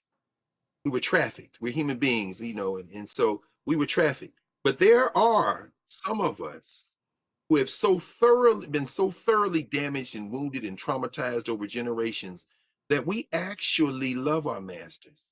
That man is a slave. He has abandoned his humanity for whatever reasons. And when the final receipts are tallied and the sun is down and we finally right ourselves, Scott Turner's name is going to be added to the roll of those who were casualties of this war. And for that, I feel sorry for him and his whole damn bloodline. I'm glad Ayanna Pressley framed it the way she did. Randy. Yeah, I really love when she said, you're being used. And then he said, yeah, I want to be here. He wants to be used. He's like that song, you're going to use me up, because he has post-traumatic slave syndrome. He has Stockholm syndrome, where he is loving his oppressor, and he wants whatever they will give to him, regardless of what it does to his very own people. He doesn't care. He doesn't even know what he's supposed to be doing out there, and does not care. He just wants his little crumb from the pie. Can't even say piece of the pie, crumb. Absolutely. All right, y'all. Our Shop Black Star Network segment, I was going to go to the break. We're going right into it. There's so many different Black-owned products on our site, and we're now adding Randy's game, the Truthing Cards. Of course, these cards, it's a card game designed to elevate conversations with family and friends, and they have questions that pertain to Black folks. So, Randy, so first of all, when did this start? When did you first come up with the idea for the Truthing Cards? Well, you know, I had a DEI background forever, where I was getting and trying to get people to talk. cards? No, well, I do have one set of them, but no, I'm just saying. But I was just always frustrated because I grew up where we used to sit around, you know, the kitchen table, the dining room table with your family. You had to work hard to be able to get from the kids table to the adult table, because you had to know how to defend your argument. We ain't had no kids table. Y'all didn't have a kids table? Well, you know, we didn't have big houses, so we had to have like card tables set up around. So that's why I wasn't no damn kids table. Shit, but we were big enough. There's only room for one damn table. But I told people, I said, I learned so much about life and just Blackness from being there, because there's a lot of diversity, because Black people are not monolithic, just within our families. You know, you got the rich aunties, the country aunties, you got the people from, I had people from New York, we got people from the South, and we would sit and debate issues. And I learned so much from those times. And I believe it made us united and helped us learn how to, even though we don't always agree, we were at least united in making us better as a people. Oh, well, and I thought we did Scrabble. We did. No, I know y'all were in there talking. I know y'all in there talking now. But they're different. So at my grandparents' house, that's where the debates took place. Yeah. In our house, it was Scrabble, it was True or Pursuit. So we had learned games. You had learned games, but y'all were talking. Yeah, we were talking. We were talking shit as we were sitting there playing. Definitely talking shit with Spain. But at my grandfather's house, that was like that's when the heavy stuff took place. Well, and then at my grandmama's house, we'd watch 60 Minutes back in the day, and then we'd sit and have conversations about it. So I feel like now with the phones, people aren't talking. I don't think our kids know history. I don't think they know different perspectives. And my mission has always been for Black people to unite. And I think communication is the way to do it. So, okay, so walk us through. So what is So what had happened was, I first started some cards. I created 100 questions for Black people when they got together to have cards, like to have conversations. 100 questions, but they're for us, only for us. Like what? Like, do you think that HBCUs, I know, but do you think HBCUs are still relevant? Read a card. Okay. Give me a card. Okay. Give me some cards. Give me some cards. Do you think the mantra, work twice as hard to get half as much, is true? And should we stop saying it? All right. When you travel to other countries, did it feel different being Black? They ain't got a passport. They ain't going nowhere. If you haven't traveled to other countries, has your Blackness affected you differently in different parts of America or your town? Do Black people unconsciously associate Blackness with struggle? Do you think things are better or worse for Black children today than they were when you were a child? How? All right, so these have been heavy-duty questions. No, I got some light ones, like who was that real king of soul? Who was the real queen of soul? You know, Would you recommend attending a HBCU or PWI? Why? Okay, all right. So how do you play this? You don't play. You just pick up the. No. When I say play, it's still a card game. You gotta play. So my whole point is it like after a meal, before a meal? When you've done this, how did you introduce the game into the conversation? You know, when I'm just with my friends, they're like, let's do some truthing. And I call it truthing because I feel like Black people don't get to live and be and speak our truths. I think that we have muzzles on. Well, you do. Don't before you say it, I know that's what you're about to say. No, that's not what I'm about to say. But most of us are not like... I'm about to say, do you have any questions like, if your wife tells you, ask your opinion, how do I look in this outfit, do you give a truth? Do you give a truthful answer? or do you give a safe answer? The reason why My ass gonna give a true answer, so I'm just. we know you are. We know you always speak your truth. No, take that off. You're good at truthing. Yeah, go You're ahead. good at truthing. But I don't think black people, as we live throughout the day, our stress levels are high because we can't speak our truths. So I think it's great to have black spaces where we get to be with one another, share our truths, and have real Do conversations. you feel as if white women are more sexually free? Ain't never been one, so I don't know. Are they more prepared? Are they more prepared to be romantic partners? Or, yo, that's gonna stir one up, especially if you got a white woman sitting at the table.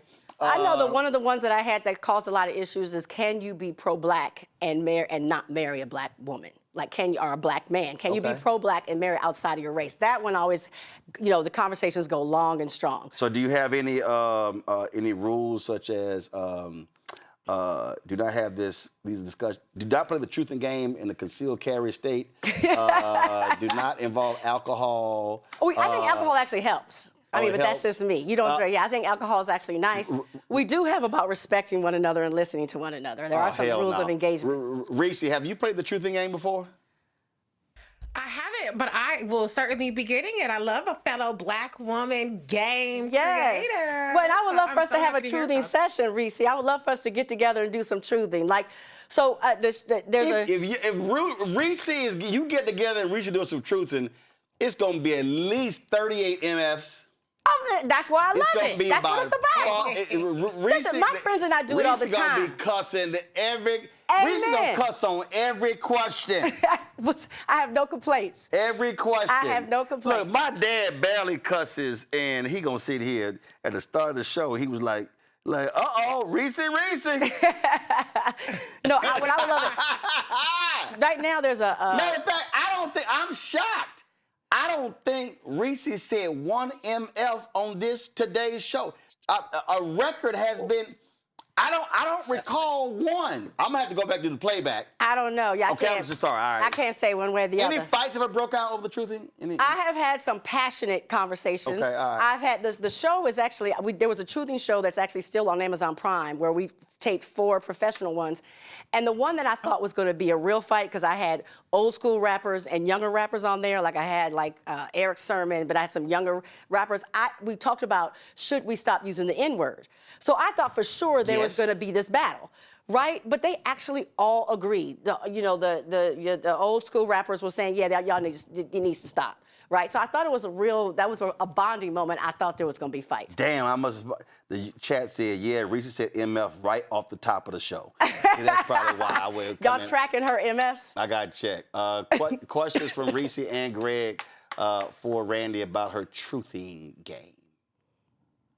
Well, I see. So you have multiple editions. Oh, right? yeah. So this one did so well. Okay, first of all, are they like separate top? They're separate. So what is that? This was the first edition. It's called the Black Edition. It was the first card set to come out. It did so well that I created the second edition, completely new questions, completely 100 new, actually 103 questions that came out. What is that one called? That's the Black Edition? The Black Edition, the Black Edition 2. Okay, all right. And then the third one, this is where the DEI came in. This is for everybody to question their biases, their. When you say everybody, that means if you got white friends at your party, use that. If you got whoever. Gotcha. It's the U.S. edition. It replaces DEI. It's the corporate version. So the first two, if you got black folk at your table. Yes. But the other one, if you got mixed company. Exactly. See, you talk about everybody. Go ahead and say it. Greg, what you got? Hey man, I'm just looking at this. I'm definitely gonna get all 3 editions. I think it's brilliant, Randy, that you I guess it's not really a game, it's a conversation. I'm wondering, I mean, I love it because, with Am I Tripping? And by the way, recently I was at the National Museum in Wilberforce last summer and summer before last, and they pulled out the Am I Tripping card. So, the same kind of energy, sparking conversation, being in conversation. I think it's brilliant, both sets of cards. Yep. In this particular set, though, in the truthing cards, have you found any intergenerational kind of stuff? Do elders have different answers than younger people? Yeah, that is actually, to me, the best part of it, is when you see grandmama answering something completely different, and then you're shocked by what the 15-year-old is saying, and then, you know, the ones that are in their 30s. I really think that it helps. I love it for, like, holidays, because I really think it helps for families to bond, and we don't talk to our elders like we used to talk to our elders. And particularly now, when we're realizing how much sometimes our children don't know the history, because we do talk about things. I think they need to hear, like, this is what I lived through. You know, they just see grandmama, they don't know. Grandmama just makes I got good some whatever. questions to add. Oh, Lord. I'm sure. I'm sure. The force that's coming out. I got some questions to yeah, add. I'll take your free advice. My first question is, do you hate when black people talk during a movie? I actually think that's not in there. There is a question that says, is there something you hate that black people do in public that you wish we would stop now? I'm talking about specific. Like wear do-rags or... No, like talking, and I ain't talking about just a movie at the movie theater. I'm talking about like a movie at the crib. You don't like it to be interactive. Mama, my sisters, Jackie. Oh, I cannot. Some of us see it as an interactive experience. No, I can't stand that shit. And then you're sitting here, what they say. You would have known what they said if you wasn't talking. That's why you got the rewind button. No, hell no. I'm not watching a movie going backwards and forwards, backwards and forward. I sit here, I would tell them point blank, I'd be like, shut up! I bought, one of them big old industrial flashlights? Yes. I remember when Barbershop came out, man, we watched as a family, and if your ass start talking, I hit your ass with the light. And there was just like this huge spot. Yes, I did. I was like, bam! Stop talking. I'm sure you did. My deal, when you, listen, talking during the movie is an art form. Learn to say something quick when there's no dialogue on the screen.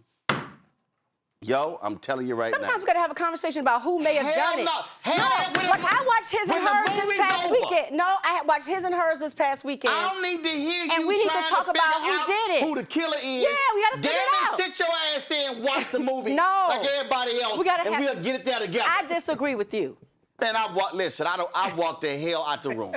I disagree with you. And that's I walked the hell out the room. And that's what truth is all about. A lot of the questions are silly like that. Listen, that's why. Can we play a card that's actually in Randy's deck? No, that was actually, we have something that says that. Wasn't that bad? Mama said, shut up. I'm talking during the show. See? I know. Leave your mama Come on, alone. All right, give us a card. See, it don't even matter. They know. Everybody know. Don't talk during the movie. Everybody know. Let me get a light. That's why at my house, I got 7 TVs. Y'all have your own shit. I'm going to another room. All right, come on, throw a question out. I do. Everybody got their own TV. Okay, let's do a very, very light one. What black TV show do you wish would come back? What black TV show, of all of them Reese, that have been killed, first. which one would you like to see come back? I can't go That's first. easy. That's too Fine, much Greg, go first. I go first. That's easy for me. It only did one season. Your frat brother, Tim Reed, Frank's Place. Oh, that was a good show. That's easy for me, man. I'm like, man, y'all messed up when y'all took that off, boy. That was genius. Rock was good too. Yeah, that was good. Yeah, all right, Reese, did you come up with one? Okay. I would like to see, I'll pick a more contemporary show. I would like to see Queen Sugar come back. That's what I would like to see. Oh, okay. I'd love to see Living Single come back. I love that show. I still watch it in the mornings. It comes on, and I'll watch it when I'm getting ready in the mornings. I love me some Living Single. All right, Living. All right, that was okay. All right, Living Single. Roland, what's your show? What's your show? I'm trying to find. You can't be Googling shows. No. Black TV shows. No, I'm not Googling black TV shows. That was a show on CBS. Bill Duke was the lead character. It was something USA. I didn't see that. And it was a very good show. It was a very good show. I'll find the name of it is. But I like that. So there a lot of different shows that. Because you know they cancel our shows fast, no matter what the ratings are or how good they are. Of course. And you know we miss those shows. So yeah, there's some light ones in there like that. Come on, give us another one. Okay, I have this question for you, Roland. We started to talk about it before. Do sororities, fraternities, all the organizations from What'd you say, Carol? Links, all of them, do they? Yeah, Palmerstown, USA. I told you it was Palmerstown, something USA. Okay. I know what it was. Go ahead. Do those organizations strengthen us and bring us closer, or do they actually create fractions within the black race? They do both. People? They do both. All depends on what your perspective is. Well, that's why we're trying to hear perspectives. Right. No. They do both. But there are things that D9 does that are fantastic and critically needed. But there's also some bullshit, and we can do more. And not just D9, but all of the organizations, do they bring us together or tear us apart? I always find that one interesting because it definitely shows just different people's experiences. What do you think? Greg Carr, Dr. Carr, I agree. Reese. I agree with I agree with Roman. I mean, I'm glad I pledged. Nobody in my family was a member of that organization. I joined because of the ancestors I saw in there. Right. Thurgood Marshall and, Martin Luther King, Du Bois, Paul Robeson. But the other side of it, I think it's inevitable. I think what happened in our community was prior to the end of apartheid in this country, what we had was class was forestalled. Those class cleavages were forestalled. So there was an easier way to aspire to be in our community, and those organizations kind of fed back into that. The minute desegregation hit, I think they have become more divisive. Absolutely. I hate to say it, and Reese, my heart bleeds every time I think about it, sis, because I know how hard you worked. We all did, but you really worked to get Kamala Harris elected president of the United States. But I know that class cleavage, black folk who never went to college, damn AKAs and these pearls and that. I'm like, no, don't do that. But they couldn't get, I think that class issue just gets, I agree with Roman. It's both, I think, unfortunately. Yeah. That's a good point. I'm a GDI, okay? People mistake me for being in the sorority all the time, and I correct them because I don't want anybody ever saying that Reese was claiming to be somebody's soror when I wasn't. I personally really, really appreciate that we have the D9 links and all of the other organizations. I do think, though, that sometimes people in those organizations have blind spots when it comes to the experiences of people who are not in those organizations.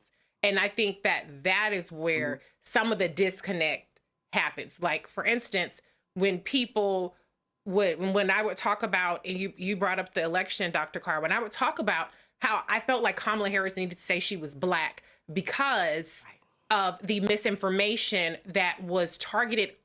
A majority of the misinformation about Kamala was that she wasn't really Black. So I was saying, you got to explicitly state that to combat that. And most often, people in sororities and fraternities will say, well, she's an AKA. And I tried to explain to people that doesn't mean anything to a lot of Black people because they have no exposure, no experience with that. And so I absolutely think that these organizations are amazing. I think they're critical. And I don't think that they are innately divisive. But I do think that there is some degree of a class divide there. And I do think that sometimes that sends you on a chart and on a path where you might be a little bit more removed from the GDI experience. All right. Yeah, good conversation. So we did some truth. So there you go. So that's it. So yes, that's it. It's called the Truth in Game. You can get the cards by going to shopblackstarnetwork.com. Shopblackstarnetwork.com. You can get the different games, Black version 1, Black version 2, and then you can get the vanilla version. You got that one. You got that one right there. The mocha version. That's right. The black coffee with cream version. So you can actually get that. Go to please. That is that's the mulatto version of the game. All right. Y'all go to shopblackstarnetwork.com. Y'all can support all those Black-owned products you see on shopblackstarnetwork.com. When you support them, you support this show as well, so it's important. Y'all, that's it. Listen, tomorrow we're going to talk about this big snowstorm hitting huge parts of the country. So look forward to that. Some other stuff that I was going to get to, I couldn't get to because, man, we had so much to talk about. We have run out of time. Hell, we went 30 minutes over. And I appreciate the panel staying with me. So let me thank Randy for being with us. Let me thank Reese for being with us. Reese, 1MF on today's show, Colbert. Shocking. And just want, like, my God, somebody said, is Reese sick? and all in the chat, they said, man, Greg been on one all show. Yeah. They like, damn. They like, No. damn. It's over. They can't say it on TikTok no more because the Chinese done sold it to Larry Ellison. Are they gonna leave TikTok, Ro? Right wing. Are they gonna leave it? Black folk need to take your ass from TikTok to fan base. Stop making these folk rich because you always complain about how your stuff gets stolen anyway. So go to fan base. Y'all want to support the work. Speaking of fan base, pull it up since we're talking about it. Download the app. They got less than $100,000 to raise to reach their $17 million goal. To get more information, go to startengine.com/fanbase. That's right. They've raised $16.9 million. Very close to actually finishing raising that $17 million. And of course, lots of things that they have planned to actually do it. And so things have been going well. And so, make that thing happen. So startengine.com/fanbase. Support our work. Join our Bring the Fuck fan club. You want to give me a Cash App, use the Stripe QR code. You see it right here on the screen. That's for credit cards as well.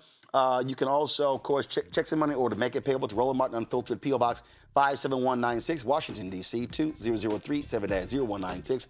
PayPal, R. Martin Unfiltered, Venmo, RM Unfiltered, Zelle, Roland at RolandSMartin.com, Roland at RolandMartinUnfiltered.com. Do me a favor, y'all. Look, when you clip stuff from this show, add the YouTube link, because y'all need to understand that's where we make our money from. But also pass the word. Share with folks when you see this show, clips on this show. Because, it's amazing to me. A lot of black folks, they post stuff, Abby Phillips Show, they post stuff from MSNBC, they post all kind of stuff. And I'm like, we covered that too. And we talked about it from our perspective. So that's always critically important. Download the app. Of course, Apple phone, Android phone, Apple TV, Android TV, Roku, Amazon Fire TV, Samsung Smart TV. And don't forget, get our Roland Martin Unfiltered swag. You can get our hats, T-shirts, all of our merchandise right here at shopblackstarnetwork.com. That's it. I'm going to see y'all tomorrow right here, Roland Martin Unfiltered on the Black Star Network. Keeping it real, keeping it black, and keeping it unfiltered.